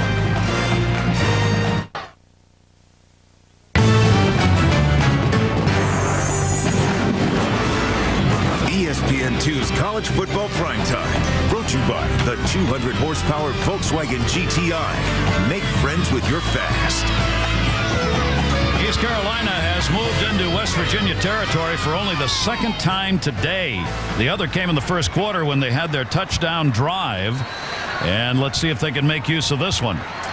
Brandon Fractious has come back into the backfield. James Pinckney again out of the shotgun. 3 receivers near side. They fake the flats, look deep. They're trying for the end zone. The long bomb is going to be incomplete. They could not get their receiver behind the defense. Incomplete. Let's check it again. Linda Cohn, a SportsCenter in-game update. Have you checked the weather report in Austin? Well, right now it looks pretty ugly. In fact, lightning strikes Austin. That's why Texas and Iowa State, the game has been delayed. They hope to pick it up again soon. 1 quarter left to go. It's 37-14 Texas. Nice show, but you don't want to be out in it. No. Let's go to the house when it gets that close. Texas putting up the big numbers. Second down and 10 on the incompletion. They've gone to this passing game. Now they've got 3 receivers near side. No running back. Over the middle. Incomplete. Allison, the intended. Fans thought there was almost a late hit, and there almost was, but Quentin Andrews never got a piece of the receiver. Tried to after the ball had gone by, but missed him. Yeah, third down now. And you talk about, Todd talked a little bit about James Pinckney being in this system for the second consecutive year. And when you talk to Skip Holtz about him, he said, he was learning what to do last year. Now he knows how to do it, which he's really grown in this offense and knows where to go with the football. 1 for 5, third down conversions. Here comes another one. A third down and 10. Well, Philip Henry's wide open again. Pinckney again. Plenty of time over the middle. It is caught for a first down and loads a couple of defenders. Kevin Roach All of a sudden is finding the football. Eric Weeks got carried for a couple of yards. Well, I tell you, they're trying to play outside position and sneak out there, and the slot receivers, Kevin Roach as well as Philip Henry, are going to come wide open. You see the slant route here, giving an outside move and back inside, and you see the uncovered guy here in Philip Henry. It's dealer's choice on this play. Wherever you're going to go with the football, there. Now Kevin Roach comes open for you. Big-time delivery from his quarterback. A first down and 10. Francis again in the backfield. They're going to run the screen play this time. No blocking out in front. Maybe a yard gained by Andre Allison. They wanted to get in football and let him try and run with it. I tell you, we used to call this on-air shots, Gary, and I probably threw for half my yard just hitting on-air shots. Look at this. I hate to beat a dead drum, but the linebacker's way in here. Philip Henry, just give him the football. It's better than any run that you can try to draw up, raise up, give him the football, and let him make a play. It's a given 5 to 7 yards. Yeah, he's out there again wide open. It's 5 yards when he catches the football. There's a linebacker inside. It's second down and 9. Pinkney will step up. Doesn't see the rush from behind. Avoids it. Fumbles the football. Fumbled the football, and I think West Virginia got it. They did. Pinkney on the carry. Close to a first down. Coughs it up. And West Virginia takes over, and flags are flying. And I think West Virginia is going to get a free 15 yards, unsportsmanlike conduct, and it looks like it's going to be on Matt Butler, the left guard, number 68, mixing it up inside. But you see here, just trying to second effort right here, going down, protect the football, and I'll tell you what a heck of a play by Reed Williams to kind of stick his arm in there right behind Chasen, gets a hand on the football. Dead ball, personal foul, West Virginia, number 96. Dead ball, personal foul, East Carolina, 76. Penalties up. First and 10 for West Virginia. Of West Virginia, yeah. Josh Kottman of East Carolina. Charles Pugh, though, made the big play. He came up with the recovery. So they are offsetting personal fouls that were committed after the ball was dead. A big turnover. West Virginia gets the football back. And here are the penalties right here. Down in the bottom, you see Matt Butler right there grabbing people. Colleen Dykes retaliates. He gets a flag, and they called Josh Kaufman, but it was not Josh Kaufman. It was Matt Butler. It was Matt Butler. West Virginia deep in their own territory takes over. They're at the 12-yard line, where they get the first down and a 10.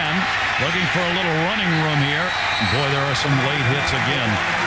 No flag. Quentin Cotton came in and put the hit on, but both of these teams, but especially East Carolina, has got to be careful about late penalties. And you're right, but I'll tell you what, they are rallying to the football, and it's guys that want to get a piece of Slayton and White, but they got to get there in a timely manner and before the whistle goes off.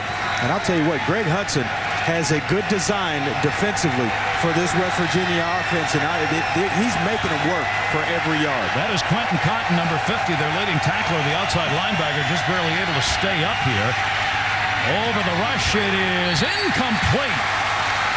That ball would have been caught, I think, by Jeremy Bruce, but for the defense of Kyle Chase, who reached in and pulled it out. Right, and as well, Fred Wilson, a big middle linebacker, JC transfer. You see him right there in the middle of your screen, gets a nice big paw on it, and cleaning it up is Kyle Chase at the end of this play. But that play was made by the big linebacker, reading the eyes of the quarterback, Fred Wilson.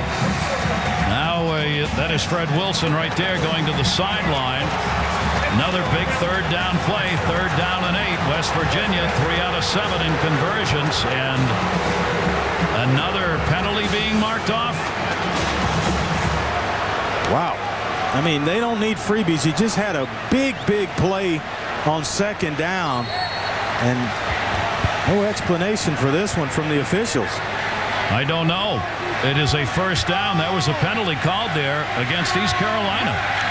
And they mark it off, and it's a first down at the 27-yard line. And there goes another flag.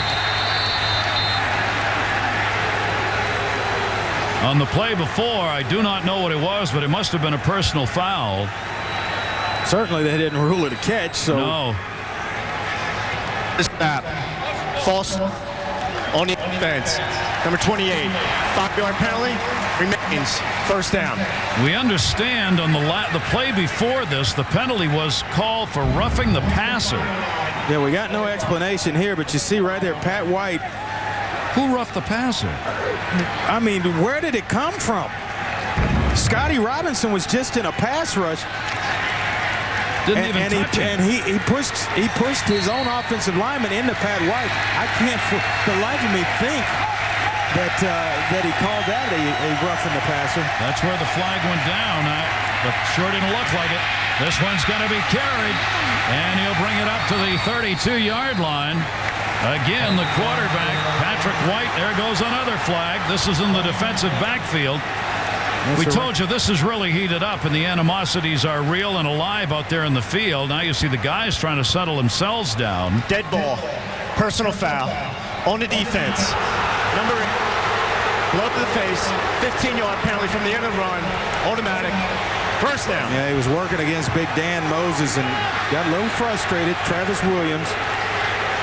Dan Moses, the big All-American center, their best offensive lineman.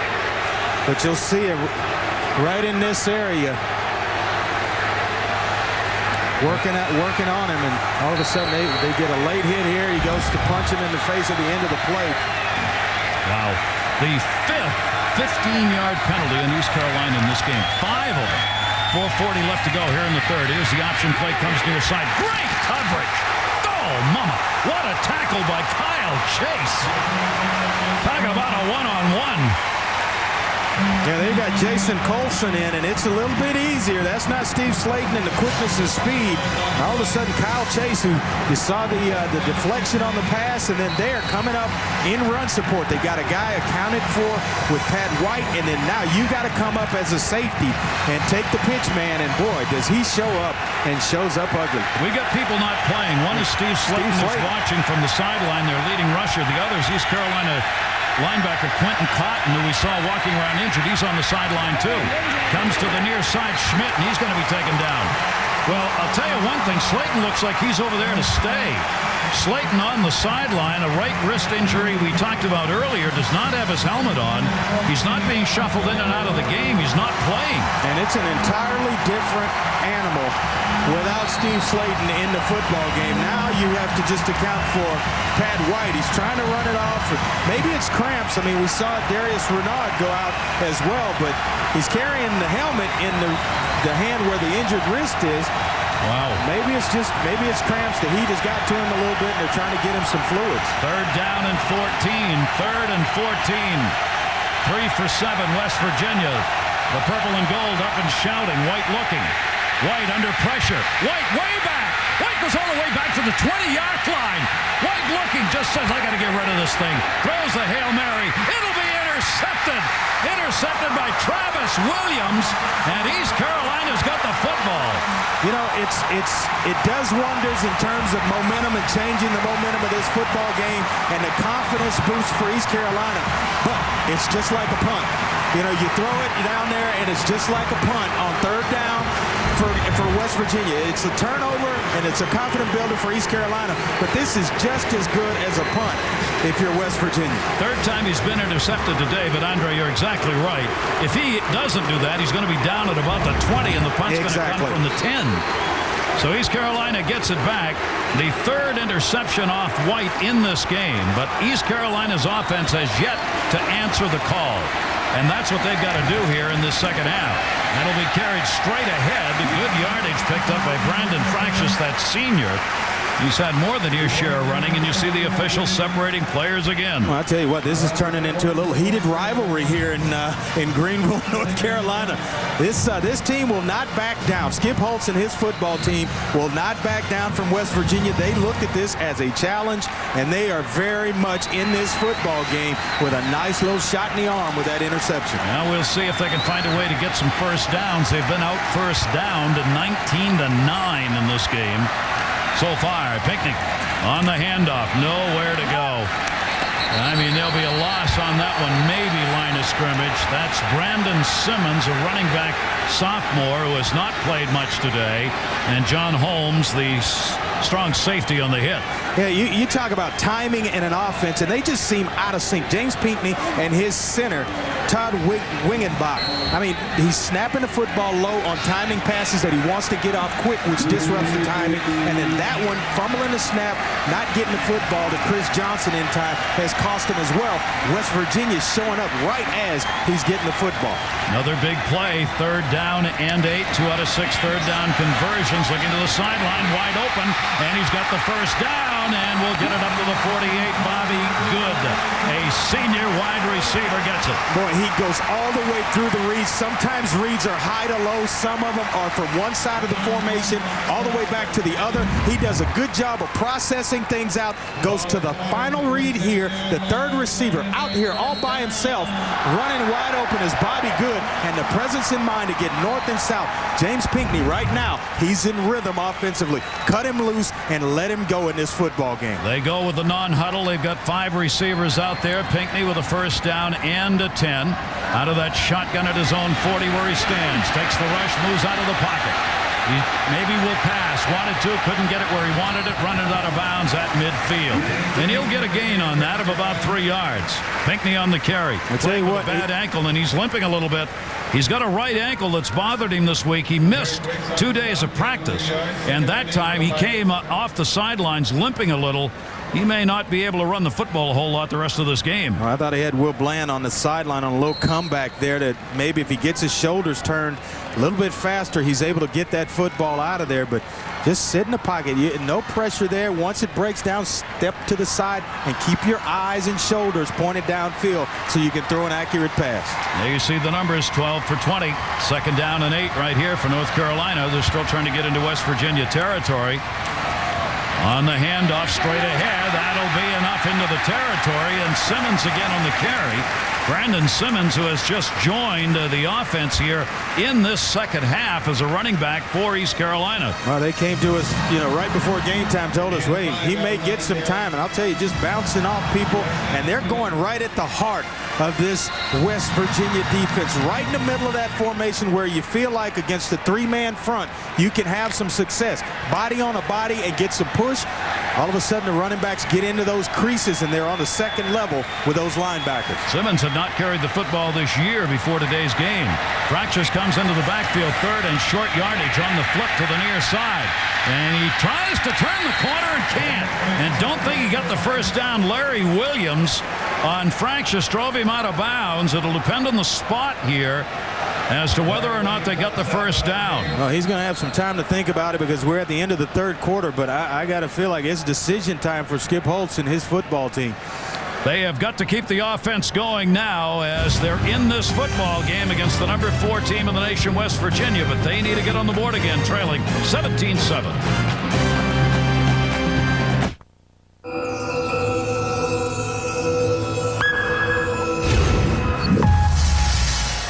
Just a beautiful late afternoon here in East Carolina. Gary Thorne, Todd Harris down on the field. Oh, that's Andre a beautiful Ware upstairs. shot. Yeah, it is. Beautiful shot. And here's a big 4th down play. They got to go for it. Pirate fans have had a lot to cheer about, just not quite enough from their perspective. And I like this call on the part of Skip Holtz. So right here, you have the game on the line. You know what West Virginia can do when they have the football. Line up and challenge him, quarterback sneak. And there it is, and it looks like he got enough. Just straight ahead for James Pinckney. If you coach against me, just know. I know. 4th down and an inch, I'm going to call the quarterback sneak. And why not? It works. Right here, you just see James Pinckney right here. Get in behind those big grunts and get some push. He's a big, strong quarterback, 6'3", 220, good body lean. Moving the chain. You had the veterans, Matt Butler, 68, Eric Graham, 78 over there on that side, along with his center, Wiggenbach. They led it, and he gets the first down at 10. They are in West Virginia territory. Looking deep, wants to throw the ball over the middle, wide open at the 20-yard line, and down to 21 with a first down. Boy, watch the 21-yard gain. the pocket presence of James Pinckney. He gets pressure from the outside. The throwing lane is in the middle. He steps up. Watch it right here. This is operating. Little pressure from the outside. I'm going to step up into it and then hit my tight end, Devon Drew, for a first down, who happened to be a former quarterback. They got him loaded. Pat Dosh was a former quarterback. Devon Drew, bunch of them. You know, quarterbacks are athletic. Yeah. Devon Drew with his 8th reception of the year and his first of the day. Heisman Trophy winner quarterback Andre Ware. Looking downfield again in the middle. That's deflected, incomplete, and almost intercepted. John Holmes involved after it was tipped by Jay Henry. Delighted to have you with us. College football and a good one. West Virginia, the number 4 team in the nation. We're in Greenville, North Carolina. I'm Gary Thorne with Andre Ware and Todd Harris. About a 3-touchdown favorite, West Virginia. It has not been that kind of game. They've got a 17-7 lead. But this Pirate team from East Carolina has hung tough. West Virginia is expected. You see the plays and time. They've got that, but the yardage, not that much of differential. And especially the West Virginia running game's been held down. A 2nd down and 10 out of the shotgun. Pinckney looking, big rush, dumps it off, great pass. 25, first down, inside the 10. That is Philip Henry, but James Pinckney made that as he was getting hit. Yeah, he took a big-time shot, and that is courage to stand in there. As a quarterback, you know that you're going to catch one in the chops every now and then. And right here, he knows he's going to get hit, and it's the tail end of that, but I'm going to stand in through an accurate ball to my receiver, Philip Henry, who has made play after play for this East Carolina offense. That was Craig Wilson for West Virginia, who came in and put the hit on. Now it is going to be a 1st and goal. That is going to be Henry's 5th reception, 50 yards. They're like a bad itch. They just won't go away with it. Right now, they're a little more than that even for West Virginia, I think. All right, it is 1st down and goal. Pinckney again looking over the middle. Big rush, gets hit. Did he fumble? I think he did. That ball is loose, free and available. No, incomplete pass. A late call made. Johnny Dingle, the defensive end, put the hit on, but Pinckney twice now slammed. Well, I tell you, this was close. He was trying to get it out of there. Looked like it may have pulled it back, but I think it's a good call by the official right here. He's trying to get rid of it, trying to throw it. It comes out, and East Carolina escapes right there. You want a review on that? Not if I'm East Carolina. Oh, understandably so. I think I get out of that huddle and get a play call. That's right. Boy, that was close. Maybe a break right there. West Virginia leads at 17-7, under 14 to go here. Well, they got a good matchup right here. Again, comes to the near side. They tried to run the ball. Remember, they got a score here. And out of bounds, Brandon Frashis at about the 8-yard line. Well, after losing yardage, they don't get much here either. Now, this is playing right into the hands of a fast, quick West Virginia defense. They want you to string the football out, and they play from inside out. They keep good outside leverage, forcing things, holding you up, and then let all the other playmakers show up to make plays. Larry Williams and a host of Mountaineers showing up there. Well, it is a 3rd down and goal. Ball is at the 9-yard line. 3 for 8 in 3rd down conversions. 5 receivers looking into the middle. The end zone. Incomplete. He was wide open. Philip Henry was open in the end zone, and that ball had some mustard on it, and he couldn't hang on to it. I'll tell you what happened. James Pinckney was ready to go there, and Philip Henry wasn't ready for the football. Right there. Little mustard on it. Right there. Those you have to catch. Those are why you're in the starting lineup. Those are why you're on the field every Saturday, because you make those plays in practice. You got to translate and make them on Saturdays. So it'll be a 26-yard field goal attempt that importantly will cut this lead to 7. Lee is out. Snap down and a good one. The kick is up, and it is good. So there's plenty of time left for East Carolina. The field goal brings them within a touchdown against number 4 ranked West Virginia. Well, we've got some players checking out of this game due to injuries and cramps, etc. We'll try and update you. Steve Slayton, the leading rusher for West Virginia, has been on the sideline. throughout the last half of the third quarter and here into the fourth. And Chris Johnson, the leading runner for East Carolina, is sitting on the water cooler. He can hardly move. Don't know if that's a turf toe problem that he had before, or if he's got cramps. Yeah, they mentioned that last week, the turf toe, and we hadn't seen him in this ball game in quite some time. Two playmakers. That's taken deep in the end zone by Ronald. He's the great runner who returned one last week. He gets bumped with a shoulder at the 25-yard line, and the Mountaineers get it back. Let's check in with Linda Cohn for a Sports Center in-game update. Gary, this one needed 2 overtimes. Alabama scored a touchdown, but they missed the extra point. That left the door open for Arkansas. That's right, Mitch Mustaine to Ben Cleveland. Jeremy Davis would kick the extra point to win it. Oh boy, poor Alabama kicker Lee Tiffin. Not only did he miss that extra point in the second OT, he also missed 3 field goals in this game. Arkansas wins. Aspect of the game that goes very, very under the radar.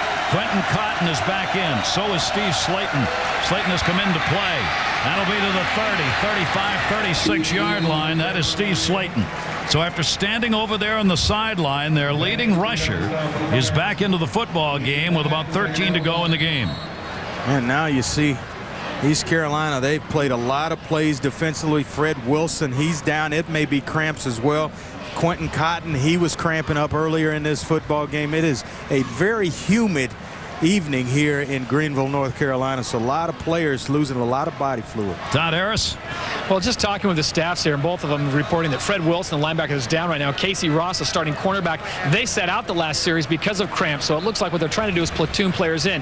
No report on Steve Slayton or any kind of injury. As you guys saw in the video, he's been shaking his legs trying to get it going. So again, all we can assume right now is cramps. Arnaud we saw coming out, they were definitely cramps. And this is Wilson. We'll find out what the problem is here. But this is not a cramp situation for him. It looks more like an injury. Boy, you talk about frustration, though, when you can't perform or can't do your job based on a cramp, getting in there and you're losing body fluid. That is frustrating for a player. Slayton has had only 3 carries in the second half in this game. He's going to stay in the football game here. And right now it's ball control for West Virginia. They want to score and they want to take a lot of time doing it. Patrick White at quarterback leading this offense, their outstanding sophomore. Hands off again. Slayton on the carry, straight ahead, 40-yard line. Or he is down. That is Van Eskridge who moved in after he got a 5-yard gain. Slayton, unbelievable. He is their fastest player. After they won the Sugar Bowl last year over Georgia, they went back home and they had a race. All the guys said, all right, everybody claims to be the fastest. Let's have a 60-yard dash. And that's what they did. And Slayton ran the 60 in 6 seconds. Wow. Faster than anybody else on the team. He's kind of been held in check there. Only 83 yards, he and Chris Johnson, and only 5 carries for Chris Johnson on it. They just couldn't go on that toe. East Carolina defense has done a job. That's Slayton again. One to beat. Not going to do it. Fine play made on the corner to take him down by Kyle Chase. Chase has had a heck of a game for East Carolina. Well, now you see Pat White under the center. They want to run some clock, maybe run the football, go into the I formation with Steve Slayton. Going to try to chew some of this clock now. Just a little above 12 minutes left in this football game, but Rich Rodriguez recognizes I got a lead. I got a hungry football team on the other side. I better get rid of some of this time. Clock ticking away here as a second down at the 40-yard line. 2 receivers to the near side. Second down and 10. The lefty comes to the near side on that little flat pattern. It's caught at the 50-yard line. Look out here. The 40. Nobody in front of him. Down to the 20. The 10. The 5. Touchdown. Renard.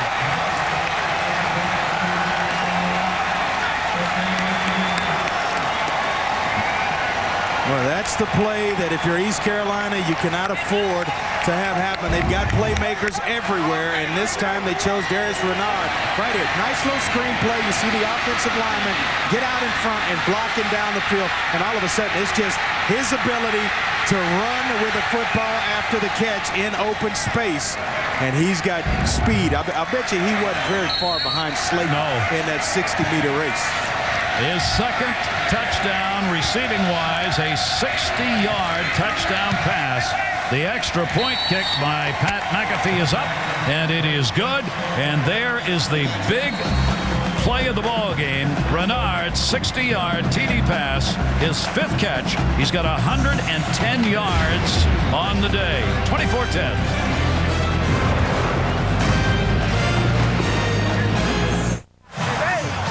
Renard on the reception for the touchdown, covering 60 yards. It is their longest play from scrimmage this year for West Virginia.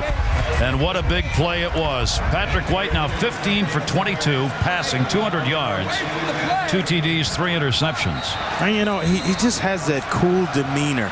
He and Slayton, best of friends, but he is, I mean, just never really seems to get too excited, too high, too low after an interception.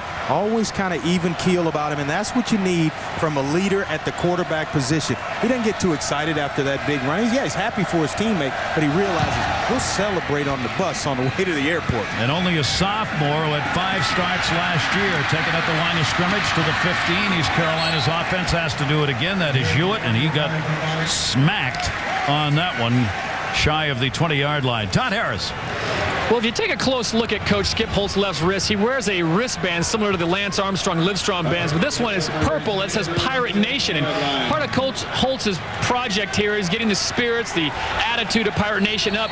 He even has kids over to the house on Thursday, not an NCAA violation, and they make dinner, and he's just trying to get the camaraderie. A lot of the players told me, you know, in the past there were cliques on the team. Guys would hang their heads if we got down. He says now it's a team effort. We win together, we lose together. This will be an important drive if they can get this thing pulled off. Hickney will roll it out to the far side, over the middle, incomplete, going for Andre Allison. Allison's had a tough day today, their leading receiver. Pinckney has gone 14 out of 26, 186 yards, 1 interception and 1 touchdown pass. Yeah, his wife, Coach Holtz, his wife came in yesterday in the meetings and brought some Pirate Crunch. I mean, it was very, very tasty. Pirate Crunch has made all meetings and is downstairs in our production truck for the game. She's got a friend for life with me with that stuff. All right, it brings up a 2nd down and 10. 11 minutes to go in the football game, and East Carolina, they've got time, but they've got to move in this offensive series. On the handoff, straight ahead off the left side, maybe a yard or 2, but that's going to be that. There's been very little rushing room in this game for this East Carolina team. There's just nowhere to go. And they got hit with a haymaker with a big touchdown pass to Renard. You know what? You got time. You can respond. You can get yourself back in this football game. You got to go ahead and not be afraid to open things up to James Pinckney and let him work in the passing game. You're behind. Time is now against you. You got to score, and you got to score quick. But you've got plenty of time to get back in this game. 2 scores down. They have rushed for a grand total of 26 yards in 21 carries. 1.2 yards per rush. Big 3rd down. East Carolina, a whistle on the play. They had 5 receivers out there, and the flag came in the defensive backfield. Snap. Delay of game on the offense. Number 7, 5-yard penalty. Remains 3rd down. He didn't beat the clock. No, just a little bit too much time in the huddle, and that hole is getting deeper. And now it'll make it an even longer 3rd down play as it gets moved back. Pirates now have had 7 penalties for 85 yards in this game. Maybe none bigger than that one. It does open the field, spread it out a little bit, but it brings up a 3rd down and 14. You're trying to convert, but you can't turn the football over here. Pinckney under rush. Now his arm may have been hit. It's incomplete, intended for Allison on the near side. He got a rush that time, stepped up, but could not connect on it. And they're going to have to turn the football over. 3 and out. Well, you know, I like everything's fine. You want to run the football, that's fine and dandy. But the way I think if you're East Carolina to run it is you go to the gun, you spread them out, 4 receivers, or maybe a tight end and 3 receivers, and then run it from that formation because you have West Virginia spread out if you want to line up and go right at them. They've proven in this football game they're not going to allow you to line up in a conventional formation and run the football. Doherty again averaging over 54 yards with his kicks today. Had a couple of big rolls. That'll be taken at midfield up to the 40, cut back 35, and a great return by Vaughn Rivers. Good field position for West Virginia. Good return, 36-yard punt and an 18-yard return. And now the East Carolina defense called on all day to get that football back. Has to do it again with 9:37 to go. Probably does not surprise you that the Pirates quarterback James Pinckney was a quarterback in the backyard. But which one did he play? When we come back, we'll let you hear from him.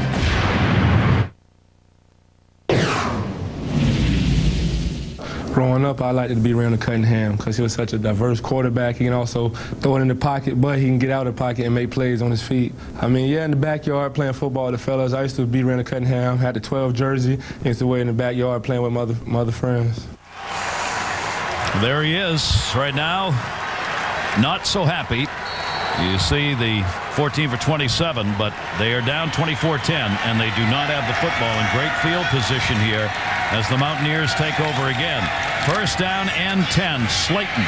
He'll turn it to the 30. Slayton will cut it back and get up to the 25. C.J. Wilson, freshman, moved in on the hit.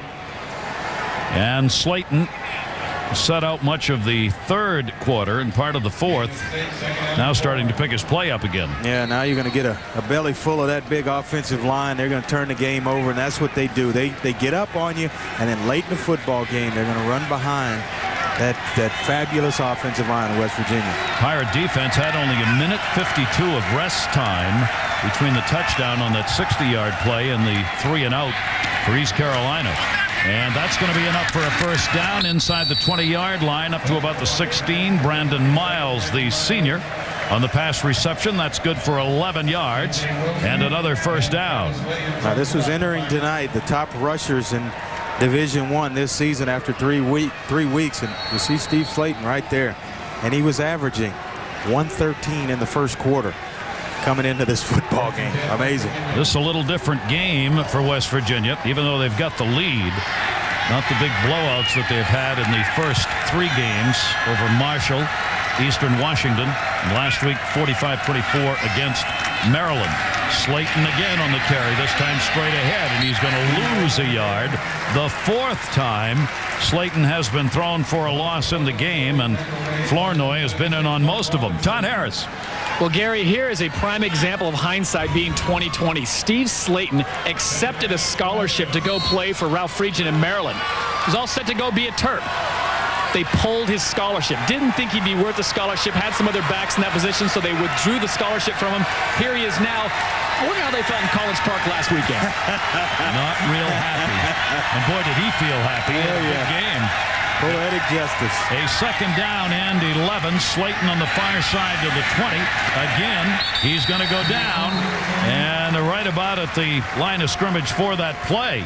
He's not going to get back to the original line of scrimmage. So Steve Slayton, sledding has been tough today. This East Carolina defense, they've had to play a lot, but they've had Slayton pretty well covered, especially when he's tried to go wide.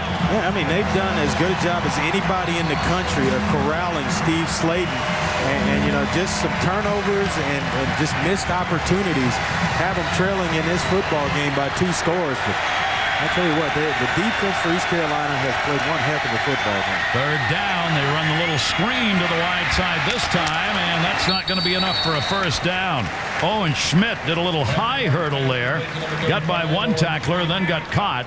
It'll be about 4 or 5 yards shy of a first down, and it'll bring up a 4th. Just watch the athletic ability of a big guy, 6'3", 250, who was a former walk-on. Right there. Boom. He loves the collisions. I mean, he wants to hit somebody. He's tearing up face masks and everything. Every week, pretty much, they're changing out his face mask because he's bending them up. McAfee will come on for the field goal. McAfee is going to attempt a 29-yarder here. And obviously, this is an important 3 points with 6:18 left to go. McAfee's kick is up, and it is through. So they tack on 3 more. McAfee's got a couple here, 2 for 2, 1 of 28, now 1 of 29, and increases that West Virginia lead as they try and go 4-0 to start the season.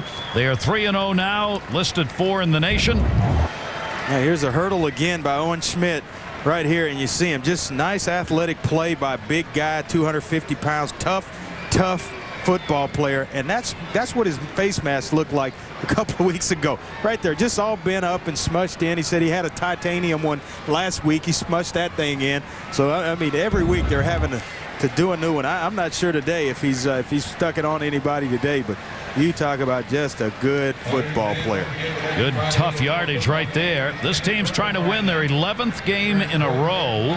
Going back to last year, they are second in the nation in win streaks to the TCU team, the Horned Frogs. Yep. Won 13. Gary Patterson having a heck of a year down there in Fort Worth, Texas. They will be playing on Thursday as they are off this weekend. So McAfee with a couple of field goals. White has had a 5-yard run. He's had the pass. White to Schmidt early on. White to Renaud for the big 60-yard gain here as the Mountaineers have just kept on charging. And as a result, increased their lead to 27-10. This is the best start for this point in the season that a West Virginia team has ever had in the 113-year history of the program. That'll be taken in the end zone and brought back out to the 20. East Carolina will get a 1st and 10. But right now, their worst enemy is that clock with 6:07 left to go. And the fired-up West Virginia sideline as Rodriguez, his 6th season, 42-22 the record that he has put up. Last year, they had a tremendous year of 11-1. They've won the Big East 3 consecutive seasons now and went on to win against Georgia in the Sugar Bowl. That longest active win streak you saw certainly looks like they're going to continue it here. 1st down and 10, East Carolina. They'll drop that one off under the coverage, 25, 30-yard line, and to the 35 and over, maybe the 37. That is Fractious on the carry, 16-yard gain. And it's a nice play call there. A lot of coaches like to screen when it's man-to-man, draw the defense to the quarterback, but you can screen against zone coverage as well. Let the defensive lineman go, get the big lineman up on the linebackers as well as the 3rd level of the defensive secondary and have some success. They come back with the end coming back from the wide side. Allison only 3 down on this 3-3 defense, and obviously now everybody playing back. Well, if you're going to run that middle screen, what Andre Allison has to realize is that you can't dance around in the middle of the field because they show up in a hurry. Get the football and get north and south, and that's what Skip Holtz will be telling him during film study tomorrow. And Allison comes out limping a little bit himself. Brings up a 2nd down and 10. Looking to the near sideline. Caught at the 45-yard line. Bobby Good on a nice catch from James Pinckney for 9. Oh, what a well-thrown football by James Pinckney to Bobby Good. An out route, and it's a tough throw way across the field, but you're going to throw it low and outside. Right here. Read it, get it out, and you see the position of the football away from the defenders where your guy's going to catch it or it's an incomplete pass, but he puts that football right where Bobby Good can come up with a catch. 5:09 left to go here in the 4th. He'll keep it this time and takes it up to midfield. Pinckney. That kind of yardage is nice, but it's not going to do any good right here. They do get the 1st down on it. 1st down and 10. Clock at 5:04 to go. Yeah, it's going to stop until they set the chains. Then it'll start to go again. So they've got a little bit of time on their side. But, boy, you got to really start to challenge this West Virginia defense if you're going to get yourself back in this ballgame. Tough to do when you've got, of course, a solid pass defense. The nickel in there now at the near side 45-yard line and then driven back on a little hook pattern right there. That is complete for about 5 yards. That is Jamar Bryant, who's come into the football game, his 1st reception. Freshman mistake right there. Catch it and get out of bounds. Right here. Push it off, set it up at 6 yards, catch it, get out of bounds. You're not going to break that thing. Get it out of bounds and stop the clock.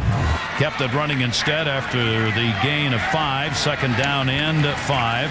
Picks the low snap up down to the 30-yard line and takes it down to the 28. James Bryant again on the reception. A lot of room under the coverage, obviously, with West Virginia. Their defense playing way back. We watch him here, just a nice little slant route. You'll see him come inside to your screen here, across the middle. Boom, right on time with the football is James Pinckney. Looking over the middle, that'll be incomplete. Looking for a little hook pattern there that will stop the clock with 4:13 left to go. You know, no harm done. You needed to stop the clock anyway, and that looked like a broken play. Get rid of it and come back, huddle up. Just get yourself a nice play call here if you're Skip Holtz and this offense. East Carolina have put up a valiant fight here. They lost to Navy, the UAB, and then beat Memphis 35-20 last week. We're looking to build on that here in this game, but down 27-10. Again, over the middle, it is caught, avoids to the 20, and inside the 15-yard line. Good effort. Bobby Good has had a strong second half. He did not start receiving until late in the first half. This is what I wanted to see East Carolina go to earlier in this football game when they had some success in the first quarter throwing the football, and then they kind of went away from it. Spread them out and make them defend. They want to run zone coverage. It's going to be a lot of holes in the zone, and now James Pinckney is finding the holes. Goods 4 for 35 in receptions, got 15 on that play. Pinckney looking into the end zone. And I think that was an attempted. Nope, the flag is down. I was going to say. Send him to Hollywood. Yeah, send him to Hollywood. I think Bryant may have put on a pretty good act right there. He had defenders around him, including Bobby Hathaway, 55, but it looked like he just fell down between them. But he gets the flag. Yeah, I tell you what, he said that the coach is talking to him. There's no. They're going to wave it off. Yeah, they saw right through that one. The ball was uncatchable. Second down. No, well, I don't know about that. I mean, you know, you're throwing a fade pattern, a guy knocks you off. That wasn't an acting job. You're right. He actually got knocked off his route. The coaches really like Jamar Bryant. They say he's got the best hands on the team, but that is interference. Oh, man. My goodness. I take it all back. There was no question. Bobby Hathaway shoved him, and the ball was in the air. Well, that's a break for West Virginia. Pinckney's got it, second down here. Looking, oh, mercy. That one bounced not even near the receiver, Andre Allison. And 3:43 remaining to go. Well, he's had a lot of bad snaps when he was in the gun, and that really just disrupts the timing. Look at it here. Right there. Having to go down. Now you got to mold the ball, get it up, and then try to get it out to throw a quick pattern. Just throws the timing completely off for the whole play. And that's been happening most of this football game when James Pinckney has gone to the gun. Todd Wiggenbach was a tackle. He had to move to the center position because of an injury this year. This will be the 10th pass coming up of this drive. And they need that first down. He gets hit, and it's going to be called an incomplete pass. Warren Young, a senior tackle, put the hit on. So it's going to bring up a fourth down.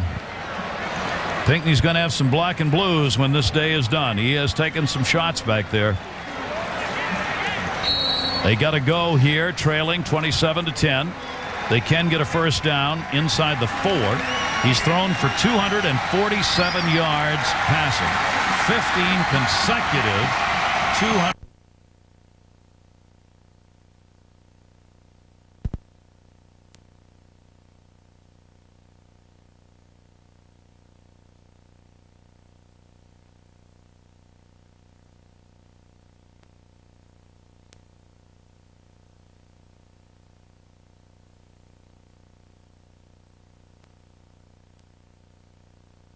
They hit one in the creases of the defense, and they go 3-deep zone.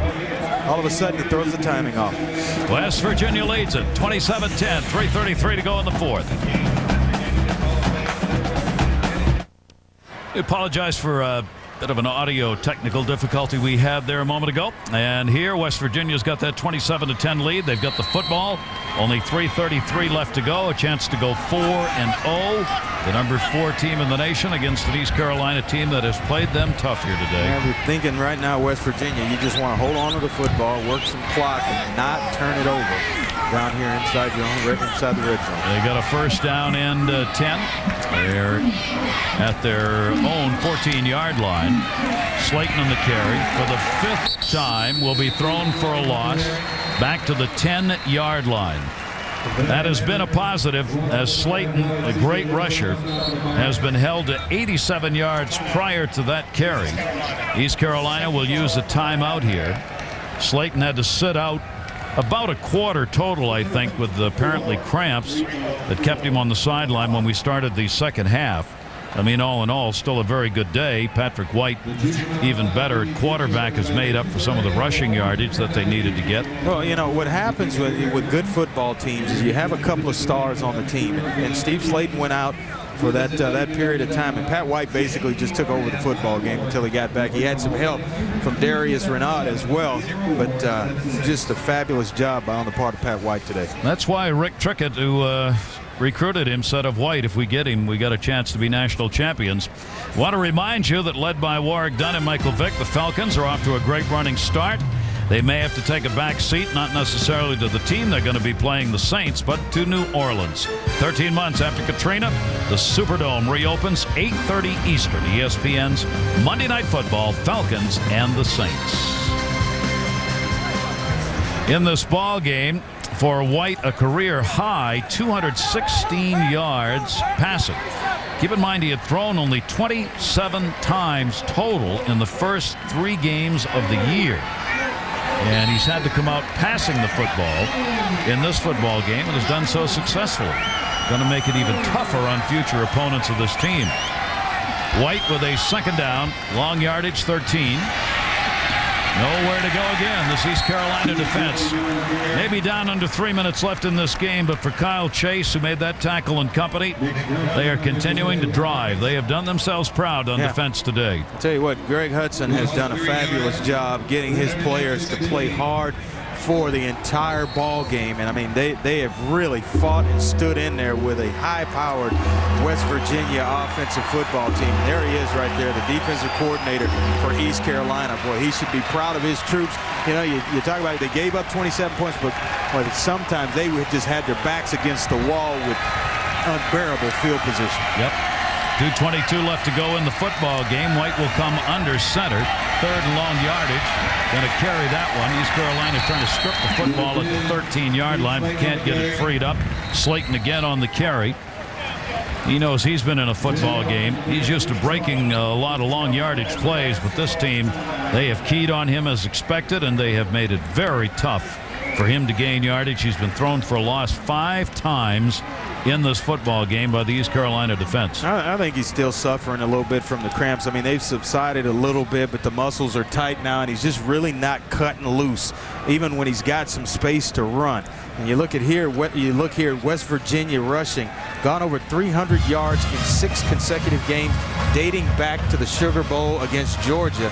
And then now, so tonight, 153 on the entire evening against this East Carolina football team. Can they run the table? Can they have an undefeated season? They have got a beginning of the schedule, which in all fairness is not that difficult. They've got a Louisville game that everybody's already talking about that'll take place on November 2. But if they can get by that one, maybe. I think it really hinges on the fact that if Louisville is healthy, if they get Brian Brown back for that football game, they're going to be without Michael Bush, who's out the rest of the season.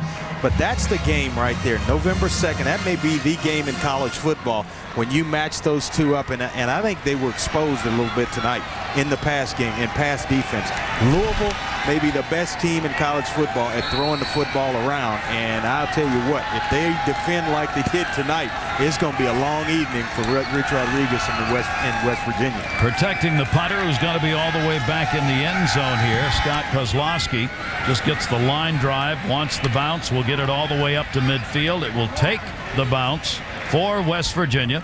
East Carolina will get the football back at their own 41-yard line, but only 2:02 left to go here in the football game. And they got to hustle out because this clock's going to start. Remember, that's the new rule in college football. Change of possession. As soon as they whistle, get the change set, they'll whistle it and the clock will start. So you got to have a play called and be ready at the line of scrimmage. East Carolina, barring a miracle comeback, will be 1-3 on the start of this season, while West Virginia will be protecting their number 4 ranking in the nation and will be 4-0 with a win here. And obviously got to put it up in the air. Pinckney looking deep on the sideline. That'll be incomplete.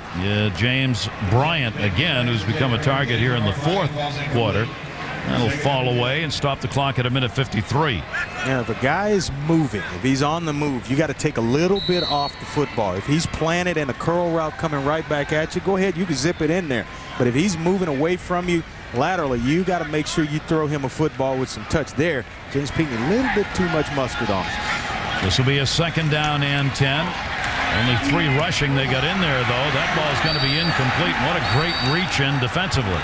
We have seen the defensive backs of West Virginia do that a number of times. That's Redwan Malik, who's had a shoulder injury. He's been out 3 games, and I think that's the first time we've called his name today. Well, watch this shot that James Pinckney takes right there, helmet on the quad, and that one hurts a little bit. He has fought hard today, but he just really hadn't done quite enough in this football game to overcome this West Virginia defense. Oh, for his last 6 attempts in the air. We get another player down for West Virginia with 1:48 left to go in the football game. And we have just had the cramping continuous today for a number of players. That's why you're seeing some of the guys coming off the bench now late in the football game for both teams. Watch the right side of your screen, and Johnny Dingle right there. You see the one guy, his own man, kind of undercuts him a little bit. Oh, those hurt. They're working right around that knee area. Johnny Dingle down. James Pinckney gets a hand. He's coming out of the football game for East Carolina at quarterback. Rob Cass, number 14, a redshirt freshman, 6'4", 250-pounder. Out of Longwood, Florida. I watched him throw in warm-ups, and boy, he's got a big-time arm. He can really zip it around. He's going to get a chance to do that right here in the final moments. For Pinckney, if he does not come back, his numbers on the day: 20 for 40, 247 yards with a touchdown and 1 interception today for James Pinckney. He is a senior, 29 consecutive starts. And give credit to him, he had academic problems after the football season in 04. He had to earn his way back into college, and he did. Yeah. And back onto the team. Out of the ball game, Johnny Dingle. The cross in at quarterback. Rifles one to the 40. Flag goes down. Driven out of bounds at the 35-yard line. Bryant again there on the reception, and a flag on the near side. 24-yard gain. And you talked about that big-time arm that he has. I mean, right there on a little corner route, just zipping it in there right away. West Virginia called on that one on the hold. Crass comes over to get the call from the sideline.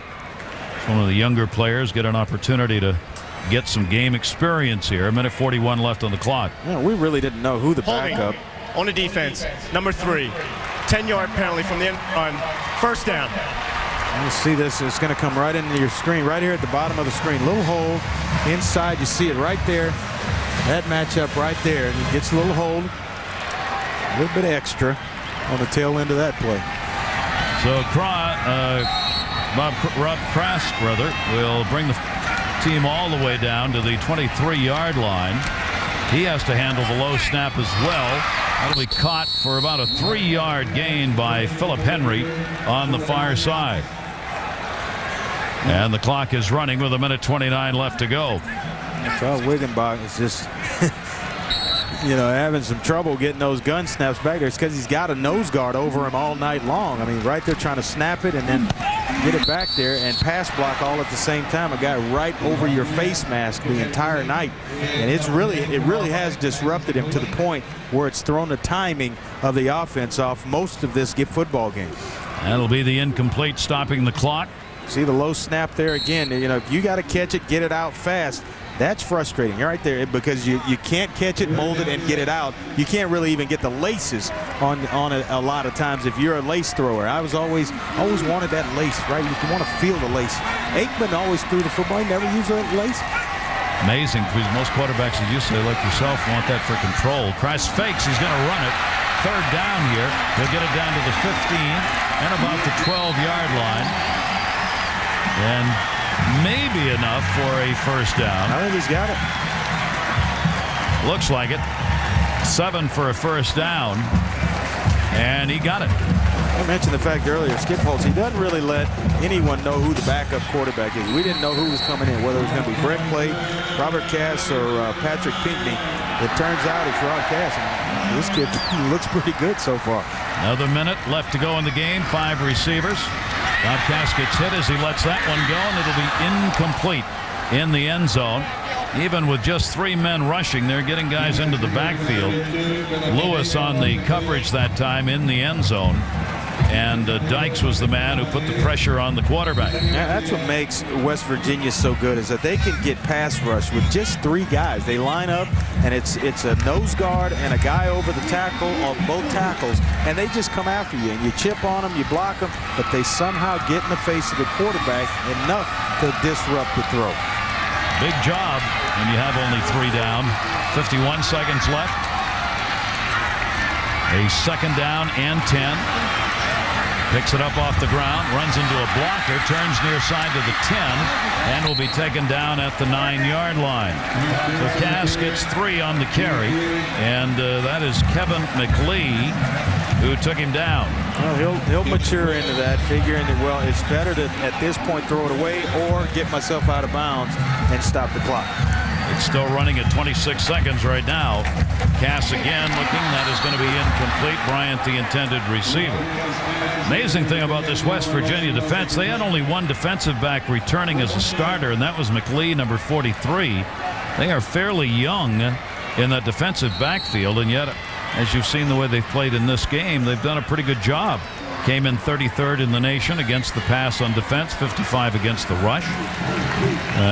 You've seen Quentin Andrews, freshman. They say he's got a big future out there now. They really, really like him a lot. And it's a young secondary. 2 juniors out at the corner positions, and redshirt freshman and a sophomore at the safety. That's going to be incomplete. Flag goes down. With their victory here, West Virginia is going to be loving the month of September. It'll be their 12th straight win in games played. Talk about good starts. Pass interference on the defense. Number 3. Ball will be placed at the spot of the infraction. Automatic. First down. Not happy with the penalties, even with the lead late in the game, as he's trying to keep his team away from that. James Pinckney getting his arm wrapped with ice over there. 18 seconds left to go. Cass trying to take him in for a touchdown. Lobs one into the corner for Bryant, and that is incomplete. Again on the coverage, Antonio Lewis, who's been a busy cornerback in this game and has done an exceptional job. 19 tackles for him, one of their leading tacklers, as well as a pass defender. You know, when you come in and you face the number 4 team in the country like this, and it's such a talented football team, West Virginia, you got to have some breaks go your way, and you can't make mistakes at unopportune times. And that's what's happened to East Carolina in this football game. They didn't get the breaks. The big punt return where it was fumbled, they didn't come up with that. And all of a sudden, West Virginia, they go down and score, and you find yourself playing from behind. That is going to be intercepted. Lewis in the end zone, and with 7 seconds left to go, that's going to do it for West Virginia. And we should note in that first half, that was a ball that was inside the 10-yard line of the Mountaineers, that if East Carolina had recovered on the punt return, they would have had it inside the 10. The East Carolina player tried to pick it up and score on it. You can't do that in college ball on a punt like that that's mishandled. So if they'd just fallen on it, they would have had the football. They didn't, and at that point, it could have been a turning play in the game. I think so, because at worst, you're looking at 14-10 instead of being down 14-7. And that's going to do it. So East Carolina gave it a gallant effort, but the number 4 West Virginia team comes away with a 27-10 win.